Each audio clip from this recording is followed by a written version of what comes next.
Salut les Wargamers, c'est Emile de French Wargame Studio, votre chaîne de rapport de bataille, tuto et live peinture. Aujourd'hui, je suis en compagnie de Lexa. Et on s'est pas rasé pour représenter la virilité de Fenris, puisque aujourd'hui, c'est le codex review des Space Wolves. Et ouais, on s'est pas rasé. Le dernier codex Astartes à être sorti était en fin 2017, puisqu'on avait eu successivement les Blood Angel et les Dark Angel, et on a dû donc attendre quelque chose comme 8 mois pour ce codex. L'attente a été longue et on a un codex Astartes assez classique au final. Yes, et encore une fois, comme tu viens de le dire, l'attente a été longue, peut-être un petit peu trop longue, ça fait qu'il y a eu énormément d'espérance, il y a eu pas mal d'espoir sur le fait du retour d'un Primarch, de nouvelles figurines, et là malheureusement, on n'est pas nourri par ça. Il y a des stratagèmes, il y a des traits de seigneurs de guerre qui correspondent à des sagas, donc pour ça, le codex apporte pas mal de fraîcheur pour les joueurs en index. Maintenant, comme on l'a dit, c'est vrai que sorti du codex Drukhari, avoir un codex comme ça qui crée pas la surprise, c'est un petit peu décevant. On voit ça tout de suite. On profite de ce codex review pour vous donner rendez-vous le jeudi 23 août pour la reprise des lives à la rentrée. Ça sera un live un petit peu particulier puisque ça sera le premier rapport de bataille en direct sur French Wargame Studio puisque je vais jouer sur un format de 1000 points les nouveaux Space Wolves contre... T'es chaud. Mes Iron Warriors. Une boucherie. Ça va être sanglant mon gars.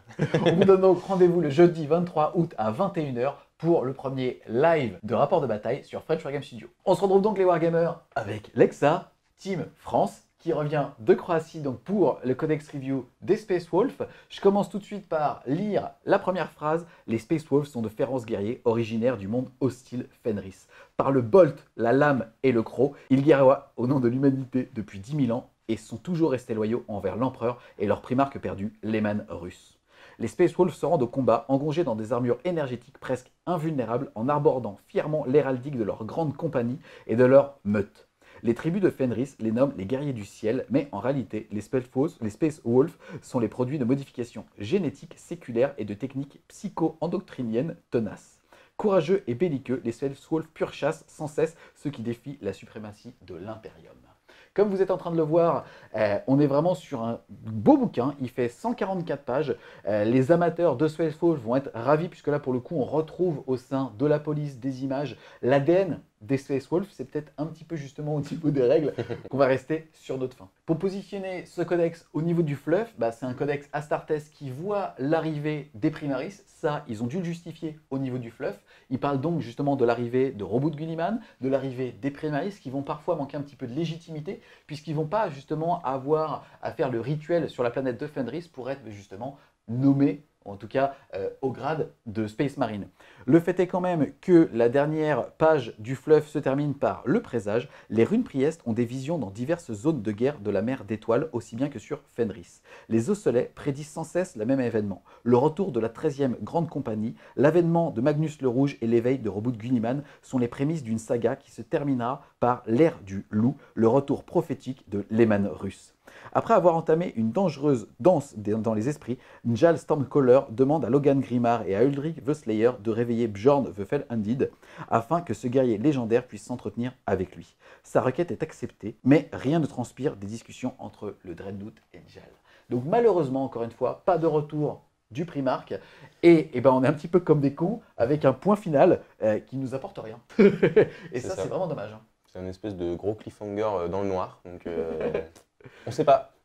Et d'ailleurs, justement, pour expliquer un petit peu pourquoi est-ce que c'est toi qui fais ce codex review, déjà Lexa, équipe de France, on l'a déjà dit, et surtout, en fait, joueur historique Space Wolf depuis quasiment 10 ans. C'est ça, c'est dans mes premières armées, j'ai dû en faire deux armées, 1000 et 2000 points à peu près. Et alors justement, quel est ton ressenti par rapport déjà à l'histoire, par rapport aussi à l'arrivée des Primaris au sein de ce bouquin, et aussi plus globalement au niveau des règles? Intégrer les Primaris, c'est quelque chose qu'il fallait faire de toute façon parce qu'il faut que les joueurs Space Wolf puissent jouer leur bonhomme. Après, il y a toujours ce côté un petit peu maladroit de Game Workshop sur l'arrivée des Primaris, c'est-à-dire cette armée de mecs, de milliers de mecs qui sortent de nulle part. Bon, c'est compliqué à intégrer.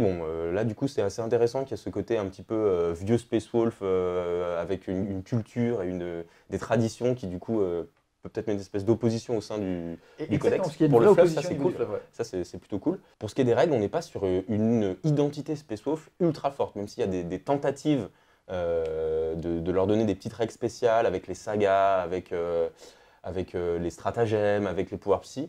Ça manque un petit peu d'objets spéciaux qu'on avait à l'époque où on pouvait payer des reliques et autres. Là, il n'y a que 6 reliques dans le codex. Elles sont... Il n'y a qu'une seule page. Ouais, il n'y a qu'une seule page. Il n'y en a que une ou deux d'utiles, voire vraiment une de très utile.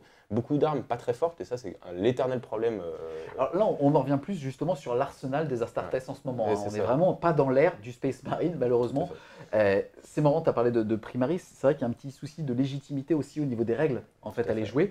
Puisque, est-ce qu'on joue Space Wolf pour jouer Duel Blaster? Je pense pas. Est-ce qu'on joue Space Wolf pour jouer de l'Inceptor? Je pense pas. À la limite, l'Intercessor va devenir super fort, on va y venir juste après parce que ça reste un profil de Space Marine, donc 2 PV, save à 3, 2 attaques de base. Pour 18 points, c'est quelque chose de complètement correct.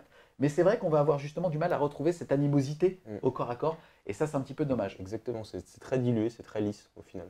Il y a eu les Thunderwolf, les Wolfen, les unités un peu spéciales comme ça, mais même les patrons sur loose ne sont pas intéressants, enfin, c'est dommage. Pour ce qui est des règles spé et du positionnement du codex, on est toujours sur du Space Marine, comme on l'a dit, donc c'est moyen partout, on va dire, et un petit peu meilleur en termes de saturation et de capacité à toucher. On va le voir suite aux différentes règles, et assez résistant. Donc c'est ça un peu les spécificités du codex, des unités plus résistantes par les sorts, les stratagèmes, et qui peuvent taper en quantité. C'est vrai qu'on est vraiment sur un codex de saturation de corps à corps, justement dans un ère où en tout cas la méta française est sur la masse. À voir maintenant si justement il va pas avoir le syndrome de la bite molle, et est-ce que ça va pas rebondir, et ça on va le découvrir sur cette review. Au niveau des règles, comme d'habitude, il y en a deux types. On va avoir les règles qui vont être génériques, c'est-à-dire qui vont s'appliquer quel que soit le type de format réglementaire ou non, et si vous utilisez un détachement full Space Wolf. On va retrouver Ils ne connaîtront pas la peur, c'est le simple fait de pouvoir relancer les tests de morale ratés. Et ensuite, des règles qui vont être spécifiques si votre armée est réglementaire et qu'on utilise un détachement qui contient uniquement le keyword Space Wolf, avec armée des Assa Aim, avec la première aptitude qui va impacter les infanteries, les motards, la cavalerie et les Dreadnought Space Wolf. Attention, ça ne prend pas en compte les bêtes, et ça c'est assez important. Déjà, ils vont avoir la règle, comme d'hab, défenseur de l'humanité, qui est en gros que les unités de rôle troupes sont super OP autour d'un objectif. Attention, on y reviendra, on va pousser un petit coup de gueule parce que historiquement, au niveau du fluff, les scouts ne sont pas des troupes. Donc là, pour le coup, on va même pas être capable d'aller chercher ce genre de taxe pour être super OP. Passons. La vraie richesse du codex, c'est la règle chasseur déchaîné. Lors d'un tour au cours duquel une unité avec cette aptitude a effectué un mouvement de charge, a été chargée ou a effectué une intervention héroïque, vous pouvez ajouter 1 à ces jets de touche en phase de combat. De plus, les personnages avec cette aptitude peuvent effectuer une intervention héroïque si, après les mouvements de charge ennemis, il y a au moins une unité à 6 pouces ou moins. Ils peuvent se déplacer de jusqu'à 6 pouces en effectuant une intervention héroïque tant qu'ils terminent leur déplacement plus proche de la figurine ennemie la plus proche. Petite particularité, il n'est pas précisé qu'ils doivent finir leur mouvement à moins d'1 pouce de la figurine. À voir si c'est une coquille ou si vous pouvez faire le mouvement même si votre intervention héroïque échoue. Ça, on verra. Le fait est que c'est déjà une super règle, 6 pouces alors qu'on est sur un codex basé sur les petits personnages, qu'il y en a plein des pas chers, qu'il y a des Dreadnought personnages à moins de 10 PEV. Bon, ils ont un gros cul, donc un gros socle, mais quand même c'est fort. Qu'est-ce que tu penses déjà de ces deux règles? Historiquement, le codex Space Wolf, c'est le codex des héros, le codex des sagas, le codex des gros mecs musclés plein de poils, les vikings de l'espace. Donc là, on a des règles. Qui sera le ça, du coup, on a une règle qui rend les personnages forts, c'est-à-dire on voit que c'est quelque chose qui est voulu par Games Workshop, que ce soit un codex avec des persos qui soient joués en masse, et c'est très cool, puisqu'on va pouvoir du coup bien intervenir héroïquement. Ensuite, le fait de gagner le bonus pour toucher, évidemment, c'est très fort, ça va te permettre de fiabiliser les touches, tout simplement. Et ça va dans l'esprit un peu corps à corps des Space Wolves, donc c'est vikings déchaînés qui rentrent dans la gueule des mecs, tressent de façon énervée. Pour l'instant, tout va bien. Je trouve que c'est assez sympa, puisque même en opposition avec les Blood Angels, qui eux vont avoir plus 1 pour blesser, les Space Wolves, eux, sont plus basés sur la saturation et donc ont plus 1 pour toucher. C'est pas déconnant. Non, pour l'instant, c'est deux règles qui sont très bien, je trouve. On commence à rentrer dans le dur de ce codex avec les traits de seigneur de guerre, puisque là pour le coup on l'a dit, mais c'est ce qui va faire le charme aussi de ce codex, c'est les personnages. Malheureusement, suite à une coquille de traduction, je dois retourner cette séquence sans Lexa. On s'attaque donc aux traits de seigneur de guerre. Je commence par la numéro 1, il y en a 6 au total, qui sera Saga du guerrier né.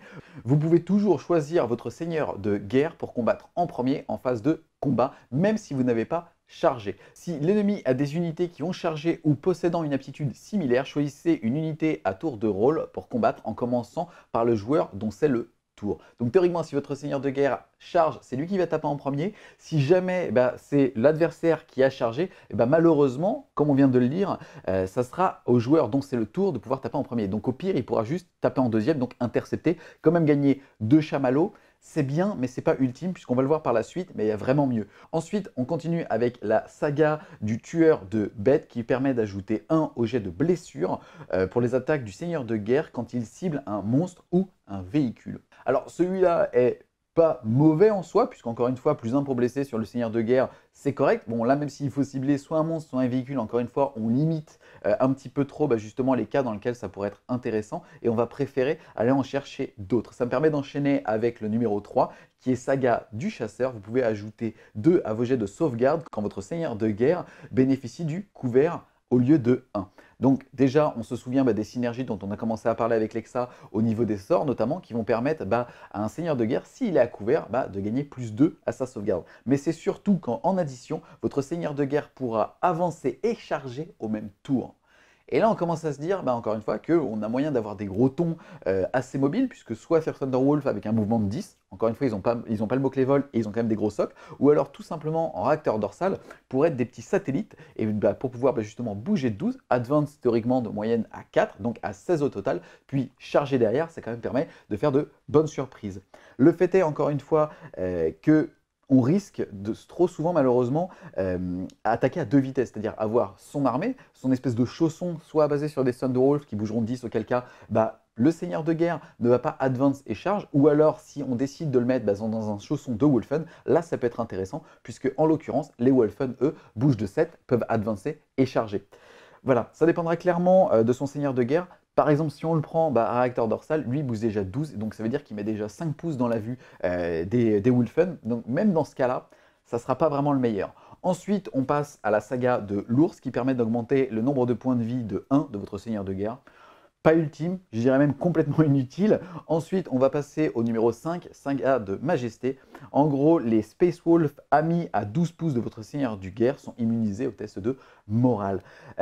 Habituellement, immuniser des unités au moral, c'est quelque chose de très fort, mais là, vous allez voir que celui-ci est un petit peu inutile. Il faut savoir que de toute façon, en Space Wolf, à part les petits loups qui valent 8 points, qu'on va pouvoir jouer jusqu'à 15, ou alors les Bloodclaw, mais les Bloodclaw qui sont quand même des Marines, donc avec un CD de 8 sur le sergent, c'est pas vraiment utile. Surtout qu'avec le 13 seigneur de guerre numéro 6, qui est le saga du Wolfkin, votre seigneur de guerre et les unités amies parmi les Wolfen, les bêtes, les Space Wolf cavalerie à 6 pouces de votre seigneur de guerre en phase de combat peuvent effectuer une attaque supplémentaire s'ils chargent à ce tour. C'est super fort. Hein. Et en addition, vous n'avez pas besoin de faire des tests de morale pour les unités à 6 pouces de votre seigneur de guerre. Donc, entre être immunisé au moral à 12 pouces et être immunisé au moral à 6 pouces et permettre justement encore une fois aux Wolfen, aux bêtes et aux cavaleries de gagner une attaque supplémentaire, il n'y a pas vraiment de débat. Parmi d'ailleurs ces 6 traits de seigneur de guerre, on va noter que si jamais on veut vraiment un gros ton particulier pour aller chercher par exemple le personnage qui nous fait plaisir chez les Space Wolves, en allié ou ce genre de choses, on pourrait par exemple le mettre en seigneur de guerre pour qu'il soit caché dans un couvert et qu'ensuite il puisse avancer et charger. Maintenant, là, systématiquement, on va passer sur la saga du Wolfkin, puisque, on le verra tout à l'heure quand on va s'attaquer aux différentes entrées du codex, mais avec le canis, on va déjà pouvoir ajouter une attaque aux bêtes, enfin en tout cas aux loups, donc les passer de 2 à 3 attaques, là, les passer à 4 attaques, c'est quelque chose de vraiment, vraiment très, très fort. Ça nous permet aussi justement de se souvenir de la pierre du Wolfen qui nous permet d'ajouter une attaque grâce à cette relique et donc de passer les cavaliers tonnerres de 2 à 3 attaques grâce à la relique et 4 grâce au trait de seigneur de guerre.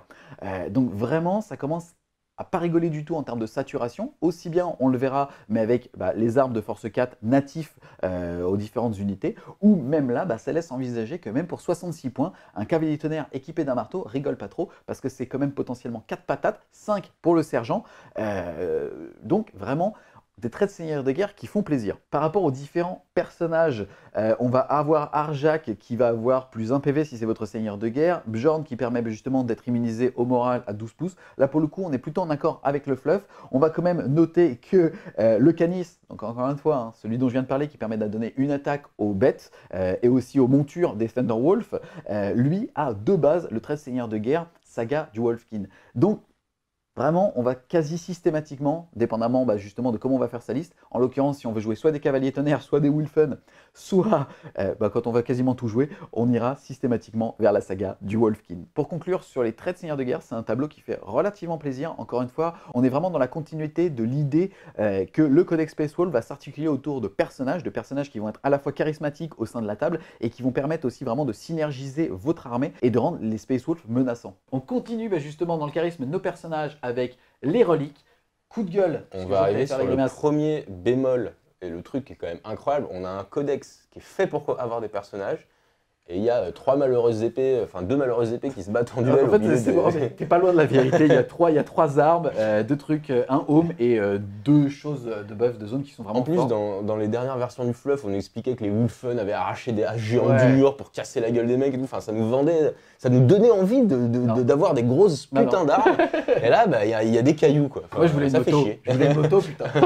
Au niveau de ces reliques, donc pour le coup, comme tu l'as dit, elles sont au nombre de 6.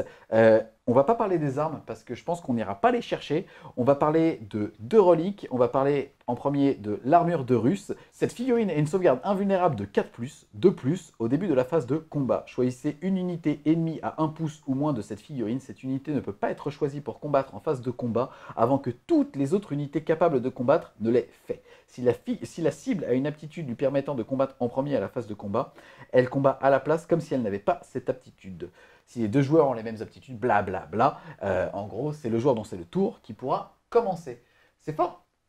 C'est pas mal du tout, une petite invue à 4 et une petite capacité stratégique à bloquer une unité, c'est clairement bien. Surtout que les persos Marines et du coup Wolf ont une bonne capacité de projection avec soit les loups, les réacteurs ou autres, donc du coup ça va permettre d'aller le faire assez facilement, donc c'est cool. Alors, c'est une bonne relique, maintenant clairement le top 1, c'est la pierre du Wolfen. Ouais.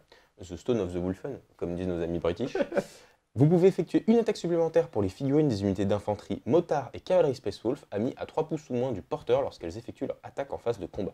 Les unités de Wolfen ne sont pas affectées, ni les unités qui ont effectué une charge en étant à portée de l'aptitude du malédiction du Wolfen chassé à ce tour. De plus, une unité ne peut pas être affectée à la fois par l'aptitude malédiction du Wolfen tué et par la pierre du Wolfen pendant la même phase. Yes, puisque en gros, pour expliquer un petit peu, les Wolfen vont vous buffer de 2 manières. La première, ça va être de relancer les jets de charge. Et l'autre, si vous n'avez pas été buffé par la première, c'est d'ajouter tout simplement une attaque sur les unités à 6 pouces. On en parlait tout à l'heure, on est sur un codex de saturation au corps à corps. Et c'est notamment grâce à cette relique que vous allez pouvoir justement débloquer la puissance des Space Wolves. Puisque un Space Wolf de base, ça a 1 à 2 attaques. Généralement, il va être équipé gratuitement d'une épée tronçonneuse. Il va donc passer à 2 attaques. Plus cette petite relique, il va passer à 3 voire 4 attaques. Et on l'a vu tout à l'heure, en plus de la saga, il va pouvoir rajouter une attaque. On le verra tout à l'heure quand on parlera des QG, mais on a Logan qui permet aussi de gagner une attaque pour notamment les Terminators, ou en tout cas l'équivalent des vétérans dans ce codex. Et donc on a la possibilité, en poussant les planètes, de donner 5 attaques à certaines figurines qui vont potentiellement avoir des marteaux.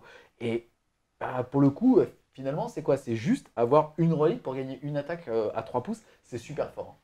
Avec des personnages qui vont du coup pouvoir taper fort, avec plus d'attaques, qui vont mieux toucher. Donc ce qui va compenser par exemple le marteau, on va rester à 2+ avec des marteaux sur les persos, ce qui est vraiment très bien.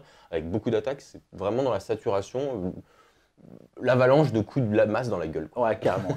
Du coup, pour résumer, on a que 6 reliques, on est déçu de ça. Il y en a une qui est exceptionnelle, puisque quand même donner une attaque en plus à tout le monde en zone, c'est vraiment très très fort.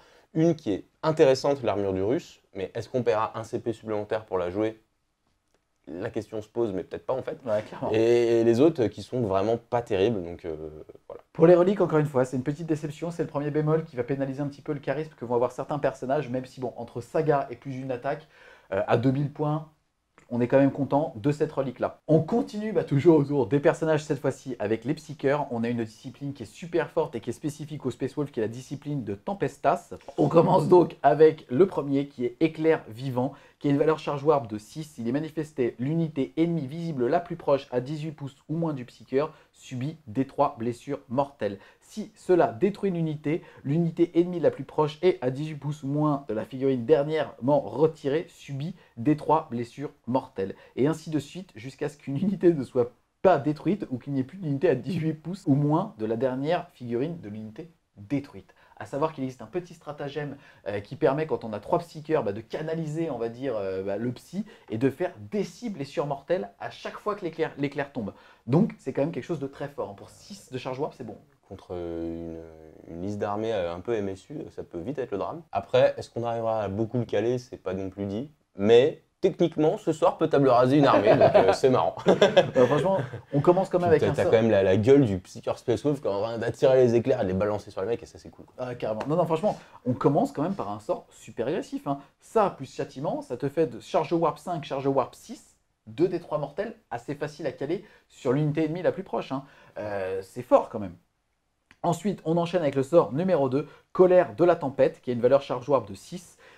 Choisissez une unité ennemie à 24 pouces ou moins et visible du Psyker. Jusqu'au début de votre prochaine phase psychique, votre adversaire doit soustraire 1 au jet de touche qu'il effectue pour cette unité. Tir et corps à corps. Hein. Un petit malus fort utile. On va voir que c'est le genre de petit truc qui, en plus par rapport à l'armure du Reus et à la colère de la tempête, petites choses qui te permettent de nuller ou de diminuer un peu la puissance de certaines unités adverses. Et tout va être fait pour que tes Space Wolf essayent de durer un peu plus longtemps, le plus longtemps possible dans la partie, donc c'est pas mal. Ils vont essayer de sauver leur poil et leur pubis rasé en fait. Ouais, c'est ça. Ensuite, on va avoir Ouragan Meurtrier qui a une valeur charge warp de 5. S'il est manifesté, choisissez une unité ennemie à 18 pouces ou moins et visible du Psyker. Jetez un dé par figurine de l'unité. Elle subit une blessure mortelle pour chaque 6 obtenus. Alors, très bon sort d'anti-masse, clairement. Vous prenez une bande de 30 orques, il y en a un sixième qui meurt. Donc ça veut dire 5. Donc c'est pas mal. Ensuite, on enchaîne avec Fureur des Esprits Loup, qui a une valeur charge warp de 7. S'il est manifesté, le rune priest gagne l'arme suivante jusqu'au début de votre prochaine phase psychique. En gros, c'est Freki et Guéri. Force 5, PA-3, damage 1. Aptitude, une fois que le rune priest a effectué ses attaques de corps à corps, normalement il a 3 attaques, le rune priest, vous pouvez attaquer avec Freki et Guéri, effectuer 6 attaques additionnelles en utilisant le profil de l'arme. En gros, c'est l'illusion d'esprit de loup qui vient aider le Psyker. C'est pas mal, ça touchera avec un bonus de plus 1 s'il a chargé, puisque ça fait partie des armes du Psyker. Maintenant, est-ce qu'on va vouloir choisir ça quand on voit le reste du domaine de Psy? C'est clairement gadget, mais cinématographiquement parlant, ça a de la gueule. Le mec invoque des espèces de fantômes de loup qui te balancent à la gueule, c'est classe. D'accord. Et bien, cinématiquement parlant, je vais enchaîner avec le sort numéro 5 qui est Messager de la Tempête, qui a une valeur charge warp de 8. C'est clairement le plus pété certainement de l'ensemble des domaines psy de Warhammer 40 000, mais bon, 8 c'est quand même chaud. S'il est manifesté jusqu'au début de votre prochaine phase psychique, le Psyker et les unités Space Wolf amis à 6 pouces ou moins gagnent le bénéfice du couvert. Ça fonctionne sur les unités, ça fonctionne sur les véhicules, les bêtes, ça fonctionne sur ta mère, ça fonctionne partout. C'est super fort. Et ben, encore un sort de défense qui montre que les Space Wolves sont faits pour être résistants. On l'a vu déjà avec la saga qui donne potentiellement un fin open assist, avec le fait de pouvoir diminuer un peu les unités adverses en termes de touche ou en termes de vitesse de frappe. Et là, on en a un qui carrément met toute ton armée à couvert. Donc, faut oublier de jouer avec les décors quand on est un joueur Space Wolf. Et je te propose, pour illustrer ça, de faire une petite aparté au niveau des stratagèmes, puisque pour 3 PC, tu peux utiliser Camouflé par la tempête. Utilisez ce stratagème à votre phase psychique. Choisissez un rune priest de votre armée qui a réussi à manifester un pouvoir psychique à cette phase, quel qu'il soit. Votre adversaire doit soustraire 1 à tous les jets de touche pour les attaques de tir qui ciblent les unités Space Wolf amis à 6 pouces ou moins de cette figurine jusqu'au début de votre prochaine phase psychique. Ça rigole pas des masses. C'est très consommateur de PC, alors, mais putain. C'est 3 PC, donc on va dire que sur les 2-3 premiers tours, on va pouvoir l'utiliser, donc c'est consommateur. Il faut falloir bien gérer les points de commandement, mais clairement c'est hyper fort. Enfin, il y a moyen de mettre un -1 pour toucher sur toute l'armée, enfin, c'est infernal. Mais généralement, en fait, quand on va parler de stratégie autour des Space Wolf, on va partir du postulat que l'armée est à couvert. Grâce au sort qui malheureusement passe sur du 8, on va voir qu'il y a un Psyker qui a plus 1 pour toucher. Mais c'est pareil, hein, on va systématiquement avoir un petit chamallow dans la poche pour pouvoir le claquer et passer ce sort qui sera... Mais en fait, c'est la clé de voûte de votre armée, c'est la résistance. Comme tu disais, le seul souci, c'est que du coup, c'est une clé de voûte d'un sort psy qui passe à 8. Avec, comme tu dis, peut-être un besoin de relance de chamallow, mais avec les PC dont on va avoir besoin pour augmenter la résistance. Du coup, ça oblige quasiment à prendre Angel, en fait, si tu veux jouer full Space Wolf, parce que c'est le seul qui a un +1 pour lancer son sort. Donc, ça reste quand même un petit peu... c'est une clé de voûte bancale, quoi, j'ai envie de te dire. On en reparlera tout à l'heure, mais le problème d'Angel, c'est que c'est un piéton. Et qu'à côté de ça, ce genre de buff, on préfère l'avoir sur un Psyker à réacteur dorsal. On préfère les tons aux piétons. Je vais finir avec la mâchoire, puisqu'on parle de ton. Mâchoire du loup du monde qui a une valeur charge warp de 7. S'il est manifesté, choisissez une unité ennemie à 18 pouces ou moins du Psyker et n'étant pas un véhicule. Jetez 2d6 et soustrayez la caractéristique de mouvement de la cible. La cible subit un nombre de blessures mortelles égal au résultat. Ça n'est pas la figurine la plus proche. Ça veut dire qu'on peut aller sniper un Typhus, on peut aller sniper justement des figurines comme ça, et c'est un gros plus. Hein. C'est clairement un bon sort. Alors, j'aurais toujours ce petit pincement au cœur en tant que joueur Space Wolf V5, parce qu'à l'époque, la mâchoire, c'était quand même un des sorts les plus violents de tout le jeu. À cette époque où tu traces ces lignes et tous les mecs qui étaient en dessous faisaient des tests d'init, s'ils le rataient, ils étaient morts auto, quel que soit le nombre de pèses, donc c'est vraiment infernal. C'est clairement moins fort, on est d'accord, mais c'est quand même, comme tu dis, efficace pour sniper un perso, ça rajoute de la mortale. On a fait le tour justement des 6 sorts de cette discipline psy. On a vu aussi le fameux stratagème qui est très consommateur, mais qui permet de vraiment solidifier l'ensemble de l'armée. En tout cas, à 6 pouces, ça fait quand même 12 pouces autour d'un psyker. Qu'est-ce que tu penses de ce domaine psy? Très bon domaine psy, ce qui est cool parce que les Wolves sont historiquement de très bons psychers, et du coup ça fait plaisir de voir que ça c'est respecté. Donc on a à peu près envie de jouer tous les sorts, peut-être à la limite pas Freaky et Guéri quoi. Et du coup clairement on pourra prendre assez systématiquement 1, 2, voire même 3 psychers pour lancer l'éclair vivant de façon plus énervée. Et enfin, comme il est coutume de faire sur ces reviews, on va s'attaquer au dernier morceau avant de rentrer justement sur les profils des figurines avec les stratagèmes. Il y en a 27 au total, un portefeuille assez étoffé qui fait plaisir, puisque vous allez voir, il y a pas mal de choses à faire au corps à corps, au tir, et même si on a commencé à le voir. Je commence par Ruse du Loup, qui vaut 1 PC. Utilisez ce stratagème au déploiement, ça n'est donc pas une phase, et c'est donc spammable, dépendamment de vos nombres de chamallows ou d'insectes, mais voilà. Lorsque vous placez une unité d'infanterie Space Wolf, vous pouvez placer cette unité en chasse et non sur le champ de bataille. À la fin d'une de vos phases de mouvement, cette unité peut se joindre au combat. Placez-la entièrement à 6 pouces ou moins de n'importe quel bord de table du champ de bataille et à 9 pouces de toute figurine ennemie.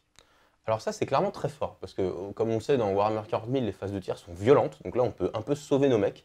Que ce soit faire venir tes unités par ton bord de table pour éviter qu'elles prennent la foudre, ça te donne une très belle polyvalence technique et je trouve que c'est un des gros points forts du codex ce stratagème. Et ça me permet aussi d'enchaîner avec Sens Affûté qui vaut 1 PC. Utilisez ce stratagème à votre phase de tir. Choisissez une unité Space Wolf de votre armée. Cette unité ne subit aucune pénalité à ses jets de touche à cette phase.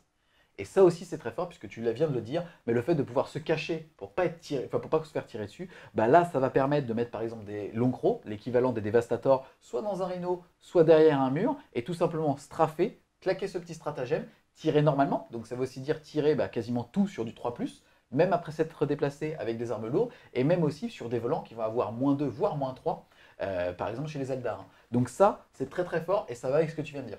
Encore un très bon stratagème de tir. Les spéciaux ne sont pas une armée qui est très réputée pour le tir, outre les longs crocs évidemment, et là c'est très clairement bien pour les longs crocs ou toute unité qui tire quoi. Ensuite, j'enchaîne avec Sélecteur des morts qui vaut 2 PC. C'est ni plus ni moins qu'un scan d'Ospex, sauf que c'est à 18 pouces d'un rune Priest et qu'une unité à 6 pouces pourra tirer. En fait, ça se rapproche plus finalement d'une interception Eldar, même si ça vaut le même nombre de PC, sauf que l'Eldar c'est sur toute la table, là c'est sur 18 pouces. Mais pourquoi Eldar, c'est la réponse à toutes les questions.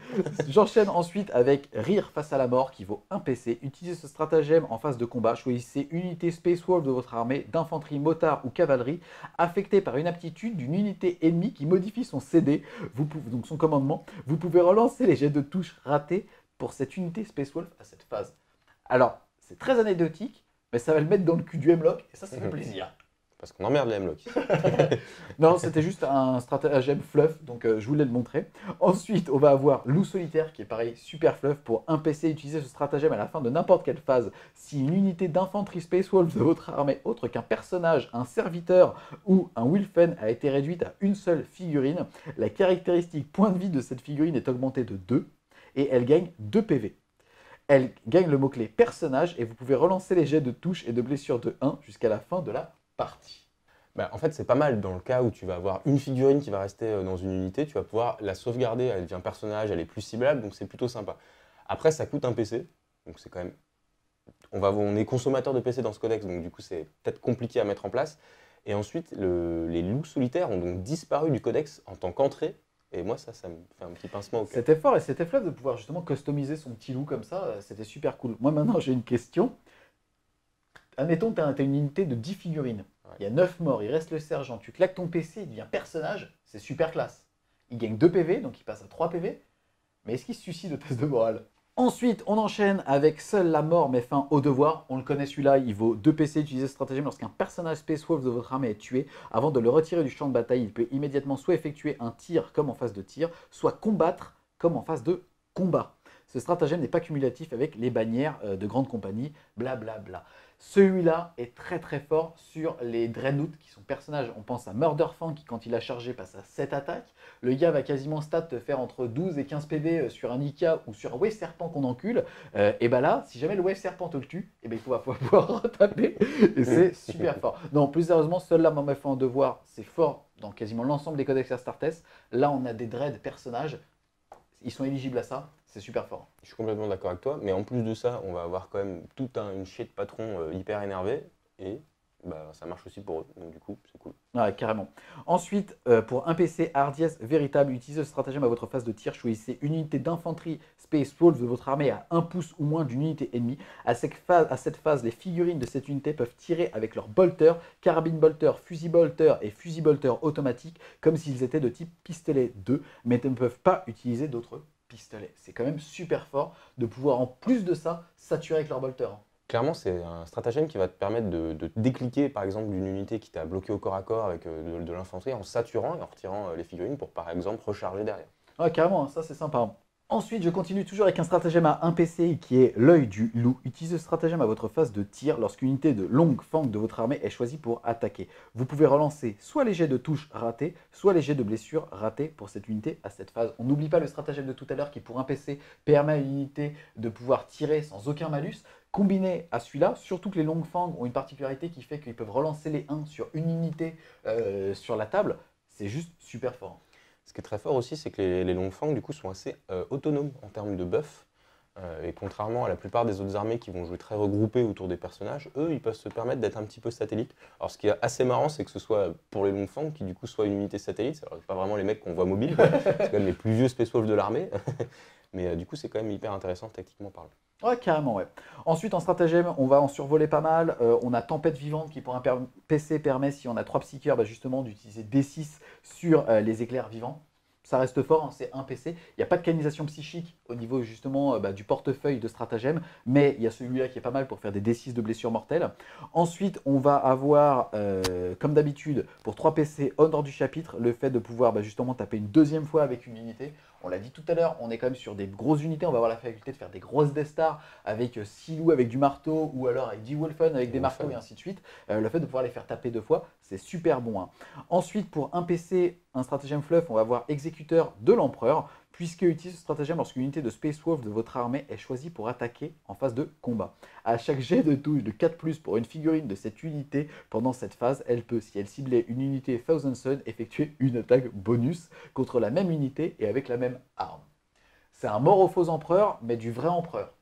Magnus le Rouge n'a qu'à bien se tenir. Exactement. On a fait le tour des stratagèmes principaux, en tout cas exclusifs au Space Wolf. Comme on l'a dit juste avant, il y en a 27, donc on est sur un portefeuille assez étoffé. Qu'est-ce que tu en penses? Alors c'est super cool parce qu'on a plein de stratagèmes déjà. On en a beaucoup qui sont fluff et surtout beaucoup qui vont être très utiles, qui vont buffer à la fois le corps à corps, à la fois le tir. Donc ça va nous donner beaucoup de cartes à abattre pour essayer d'emmerder l'ennemi et ça c'est cool. On rentre maintenant dans le dur du codex, dans les profondeurs des Space Wolf avec les QG, les personnages. Il y a des personnages qui ne sont pas en QG. Le fait est que c'est là où on va retrouver les principaux. On commence par Logan Grimard. Il a 2 profils. Le premier est à pied à 170 points avec un profil de Space Marine quand même standard, même si celui-là a été nourri aux hormones, puisqu'on va voir qu'il a mouvement de 5, CC2+, CT2+, force 4, endurance 4, 7 points de vie, 5 attaques, commandement de 9, une sauvegarde à 2+. Il est surtout équipé d'un Bolter Storm, mais ça on s'en fout, et de la hache de Morkai. Il faut savoir que c'est la hache de Morkai qui a tué Magnus le Rouge, en tout cas qui l'a renvoyé dans le Warp, ce petit bâtard, qui va quand même faire donc 5 attaques de force 8 par -3, damage 3, savoir que tu vas avoir -1 pour toucher, mais que comme si jamais tu charges, que tu es chargé, enfin en gros le premier round du corps à corps, tu auras +1 pour toucher, ou alors un deuxième profil qui te permet de faire force 6 par -3, damage D3, sans malus à la touche. Il a la règle, ils ne connaîtront pas la peur, Ça, quelque part, on s'en fout. Il a surtout la règle loup suprême qui fait qu'on va pouvoir relancer les touches ratées pour les unités Space Wolf amis à 6 pouces ou moins. 170 points, l'équivalent du maître de chapitre. Et bien ça, c'est quand même sympa. Ensuite, il va avoir la règle au roi de Fenris. Les unités de Wolfguard amis sont dispensées de tests de morale tant qu'elles sont à 6 pouces ou moins de Logan. Il va avoir une invulnérable à 4 et la possibilité d'être mis en frappe de téléportation. C'est un maître de chapitre qui a 170 points et relativement correct. Il va donner une bulle qui est globale, on va dire, au reroll. Maintenant, la petite particularité et le truc un petit peu justement exotique qu'on va avoir, c'est quand il est sur Storm Rider, donc quand il est sur son petit chariot à la baignure. Il vaut dans ce cas-là 190 points. Cette fois-ci, par contre, il va avoir plus de 10 PV, il va en avoir 12 et donc être ciblable. C'est peut-être justement là où on va retrouver une certaine faille au niveau de ce profil-là. Il fait toujours 5 attaques avec la hache de Morkai, donc la même façon de taper, le choix de soit l'avoir à une main, soit à deux mains. Par contre, cette fois-ci, dépendamment de son nombre de PV, il va pouvoir faire 5 attaques supplémentaires de force 5, PA-1, damage 1. Et surtout, la règle Prédateur Alpha qui fait qu'il va pouvoir relancer les jets de charge ratés pour cette figurine. Alors, notre ami Logan, papa et Papa Noël dans les deux versions, il a beaucoup d'avantages, mais quelques petits bémols. Comme tu l'as dit, c'est un gros ton, ça, il tape très fort, il n'y a pas de souci, il booste bien. La version à pied, qui est donc celle qui est cachable, étant donné qu'il est à moins de 10 PV, a le problème de la lenteur. C'est un Terminator, donc il va bouger de 5 seulement, donc il va être assez compliqué à utiliser dans une armée qui va avoir tendance à mettre la pression sur l'ennemi avec des unités comme les Wolfen, comme les Thunderwolf. Et derrière, la version traîneau a quand même l'énorme problème d'avoir 12 PV, ce qui fait qu'elle est ciblable par l'ennemi au tir, donc c'est quand même assez problématique à jouer. Ce que je trouve quand même assez cool, c'est qu'il ne vaut que 190 points pour une figurine qui a quand même 12 PV et une invulnérable à 4. On connaît l'invulnérable à 4, hein, elle craque en positif et en négatif. Le fait est quand même que ça va demander des ressources à son adversaire. Il va devoir le gérer parce qu'il bouge quand même de 10, donc tour 2, il est dans ses lignes. Pourquoi pas? Qu'est-ce que tu en penses, toi? Soit en optique sympa, soit en optique compétitif. En optique sympa, de toute façon, tout est possible. Tout est... Créer la saga Africa déjà. Donc ça c'est cool. Après, en compétitif, clairement, avoir un boss pareil qui est ciblable, c'est vraiment un problème, quoi. Justement, avec seulement une invule à 4, quelques coups de canon laser plus tard, il n'y a plus personne. C'est surtout dès que tu as tué un raid, il bouge de 4. Voilà, c'est ça. Ensuite, on continue avec Arjak Rockfist. On l'appelle Arjak Facial sur la chaîne, c'est pas anodin. Il vaut 145 points. Pareil, il a un bon profil de ton, si ce n'est que lui, il n'a que 4 attaques, pas 5. Il a la particularité d'avoir un marteau à ennemi qui peut balancer sur la tronche de son adversaire. Donc c'est un assaut 1, portée 12, force x2, donc force 10, parce qu'il a force 5 de base. PA-3, damage D3. Lorsqu'il cible un personnage ou les monstres, cette arme est dégâts 3. Et c'est là où c'est un petit peu dommage, c'est que son marteau est random en fait, puisqu'il va faire damage D3. Et c'est là où c'est limite. Au niveau de ses règles spé, ils ne connaîtront pas la peur. Il a le bouclier enclume qui fait qu'il est invulnérable à 3 et qui réduit de 1 les dégâts subis. Donc ça, c'est très fort. Pour le coup, ça en rend quand même un mec à 145 points ultra tanky. Il peut bien évidemment être mis en frappe en téléportarium. Et là où justement il va briller, c'est avec la règle champion de la garde du roi. Vous pouvez relancer les jets de touche ratés pour Arjak Rockfist en phase de combat lorsqu'il cible un personnage. En outre, vous pouvez effectuer une attaque supplémentaire en phase de combat pour toutes les figurines des unités Wolfguard amis à 6 pouces ou moins de Arjak Facial au début de la phase. A savoir quand même que vous le verrez au niveau du codex, énormément d'entrées ont le keyword Wolfguard. Ce ne sont pas uniquement les Terminators, ce sont l'ensemble des Wolfguard qui sont dans ce codex, les vétérans. Et donc ça c'est super cool. Hein. C'est une très bonne figurine, comme tu l'as dit, avec un profil assez violent, malgré le fait que le marteau soit D3. Il est pas cher, il booste aussi les jets de blessure, il booste le nombre d'attaques. C'est vrai, excuse-moi, il permet de relancer les jets de blessure de 1 pour les unités Space Wolf. Là pour le coup c'est global au Space Wolf à 6 pouces ou moins de cette figurine. Il est très tanky, que ce soit dans une optique fun, c'est quand même un énorme Space Wolf qui lance son marteau, donc ça c'est super cool. Ou en milieu dur, ça peut être un des multiples persos qu'on va prendre dans l'armée, puisqu'on ne peut pas dépasser plus de 3 fois un type de personnage, donc peut-être qu'on va avoir 3 patrons Wolf, un Arjak, un Logan, etc., etc. Donc il est vraiment bien. Ouais, franchement, comme tu viens de le dire, hein, c'est une bonne figurine. On parle souvent de Lysander, en gros, pour 150 points, qui est quand même un gros ton que tu vas balancer tour 2 dans les lignes et puis tu te démerdes avec. Bah là, c'est pareil, 145 points, il est encore plus tanky. C'est un casse-couille. Hein. Ouais, c'est un gros emmerdeur. Ensuite, on enchaîne avec Bjorn, qui, comme on l'a vu tout à l'heure au niveau du fluff, a été réveillé, même s'il a toujours été jouable. Hein. Bas les couilles du fluff, ta gueule le fluff.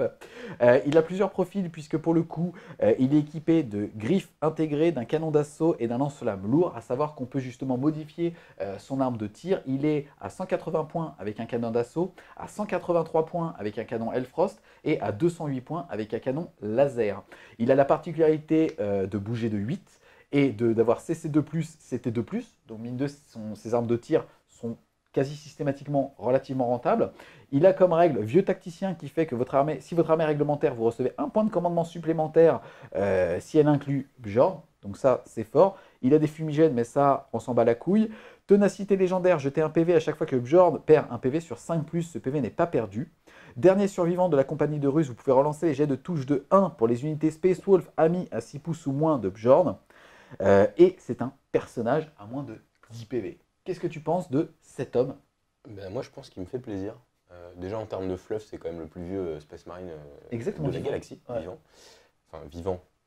Si un Dreadnought est vivant, quoi. En fait, c'est suite à ses blessures, en fait, pour ne Ouais. pas mourir, il a été mis justement C'est ça, tout à fait. dans un Dreadnought. Et ben, il est très fort. Il a un profil de ton, que ce soit au tir ou au corps à corps. Comme tu disais, c'est un perso donc il peut être planqué derrière des unités, donc il est difficile à cibler. Et même si jamais le mec arrive à le cibler, il reste quand même costaud parce qu'il va avoir le Philomène à 5. Donc c'est une très bonne figure. Tu le jouerais comment? En version low cost, pour rappel, canon d'assaut, pour faire 6 tirs de force 6, PA-1, damage 1 à 180 points. Ou au contraire, en fait, vu que pour le coup, il a CT2+, tu le jouerais en canon laser à 208 points pour faire 2 tirs de force 9, PA-3, damage D6. Je pense que toutes les options sont bien, c'est par rapport aussi aux autres unités que tu vas avoir dans ton armée. Si tu as besoin d'anti-char, n'hésite pas à jouer en canon laser. Pareil, comme tu dis, en canon d'assaut, peut-être sur les petits formats, ça va être intéressant aussi.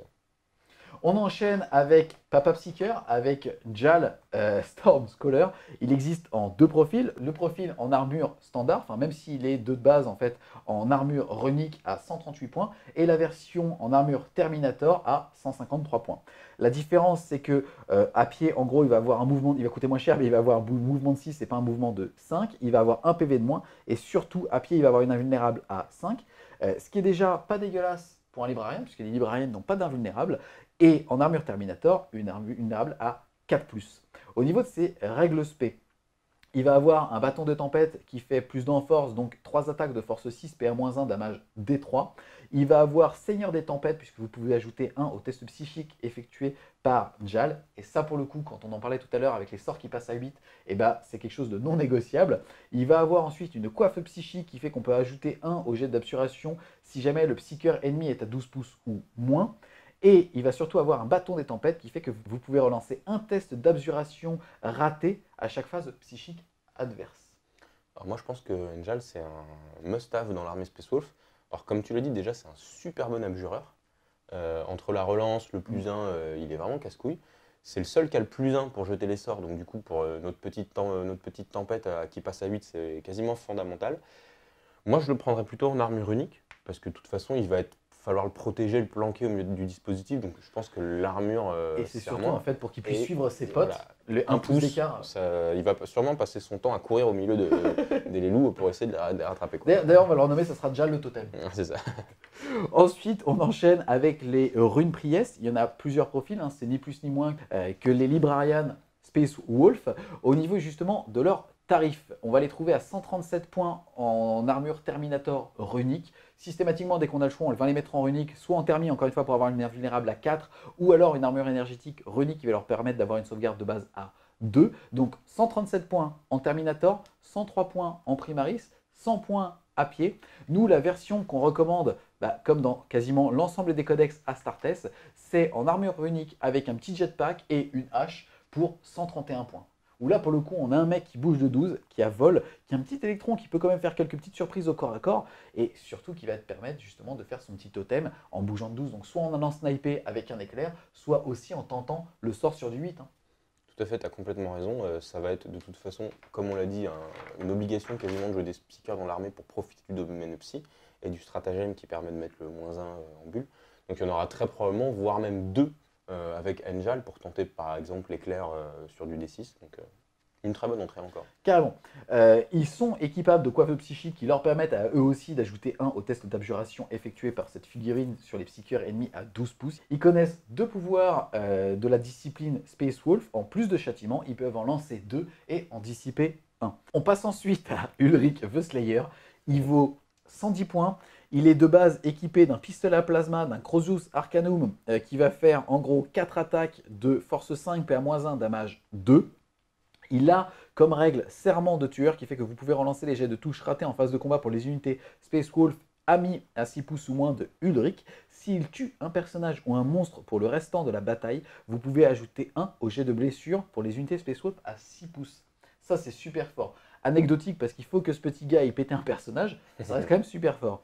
Il a de base une invulnérable à 4 et un baume de guérison qui lui permet de réparer soit un cavalier, soit une moto, soit de l'infanterie à 3 pouces en lui redonnant des 3 PV. Il a aussi le home du loup de Rusk qui permet à toutes les unités Space Wolf amis à 9 pouces ou moins d'utiliser son commandement.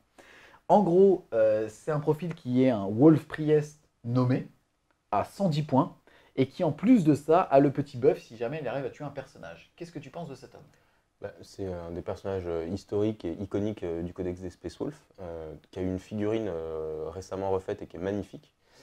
C'est un petit perso pas très cher qui donne pas mal de petits bonus entre le commandement, les relances des touches parce que ça reste un chaplain-like on va dire, hein. Le fait de relever des mecs, tout ça, c'est quand même plutôt un bon perso. Moi je trouve très intéressant et pas très cher. Alors, pour le mettre en comparaison justement avec les Wolf Priest, en version Primaris, ils sont à 93 points, en version Terminator, ils sont à 107 points, à 75 à pied et à 97 en réacteur dorsal. Habituellement, on préfère les personnages nommés aux personnages, on va dire, génériques, même si là, pour le coup, c'est encore plus flagrant ici, les génériques te permettent plus de latitude. Même par rapport au générique, hein, moi je le trouve vraiment bien. Il n'est pas beaucoup plus cher au final. Et il a une attaque de plus, Ouais. donc il tape un petit peu plus fort. Il a son petit truc gadget contre les personnages. Tu seras content quand il arrive. Ça a le mérite d'exister.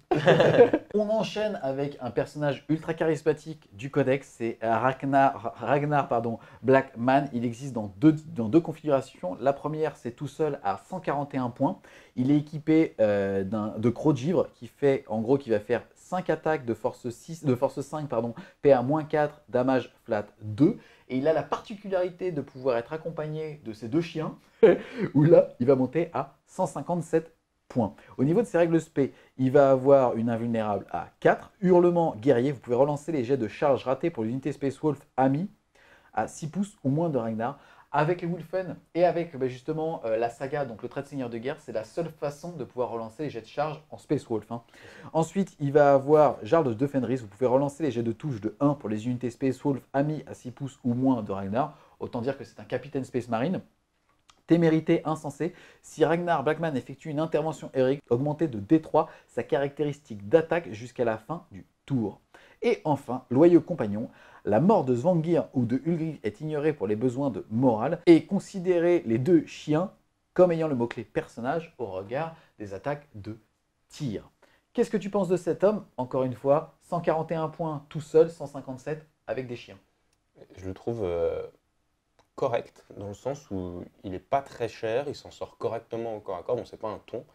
Il est un peu lent parce qu'il est à pied. En plus, c'est dommage parce que c'est une unité avec les loups qui bougent de 12 et lui de 6, donc il galère derrière. Comme tu as dit, il permet de relancer les charges, donc c'est quand même pas mal. Il relance les 1 pour toucher. Je pense que c'est un petit QG alternatif qui peut être intéressant à petit format pour booster une armée dans un thème un petit peu corps à corps. Ok, on va enchaîner ensuite avec Chrome Dragon Gaz, ou enfin Chrome. Il vaut 90 points. Il a 5 attaques de griffes de guivre qui vont donc faire 5 attaques de force 6 PA-2, damage D3. Il a comme aptitude Jarl de Fenris qui permet aussi de relancer les 1 à 6 pouces de lui. Les unités à 3 pouces de lui doivent réduire leur commandement et il est invulnérable à 4. Qu'est-ce que tu penses de Chrome si ce n'est qu'il a le nom le plus stylé de la galaxie? C'est la seule chose qu'il a de stylé, à mon goût. Alors, malheureusement, notre ami Chrome va souffrir de la comparaison avec les génériques. Là où un Wolf Lord avec réacteur, marteau, tout ça va être vraiment un gros ton de corps à corps, lui, il est quand même assez moyen là-dedans. Les bonus qu'il donne en zone sont pas folles, donc du coup, sont pas fous, donc c'est pas la folie. En continuant sur une figurine qui n'est pas la folie, encore une fois, pour un personnage nommé, ça va être le Harald Death Wolf, qui est quand même un beau ton, hein, puisque en gros, c'est le premier QG sur Thunderwolf. On va quand même noter que les Thunderwolf ont eu la particularité de voir leur profil d'attaque divisé en deux, avec les profils du maître et les profils justement du loup. Lui, il a quand même 5 patates, ce qui est quand même énorme pour un mec sur loup, mais il vaut 188 points. Et il est surtout équipé d'un Glacius qui fait force 6, PA-2, damage 2.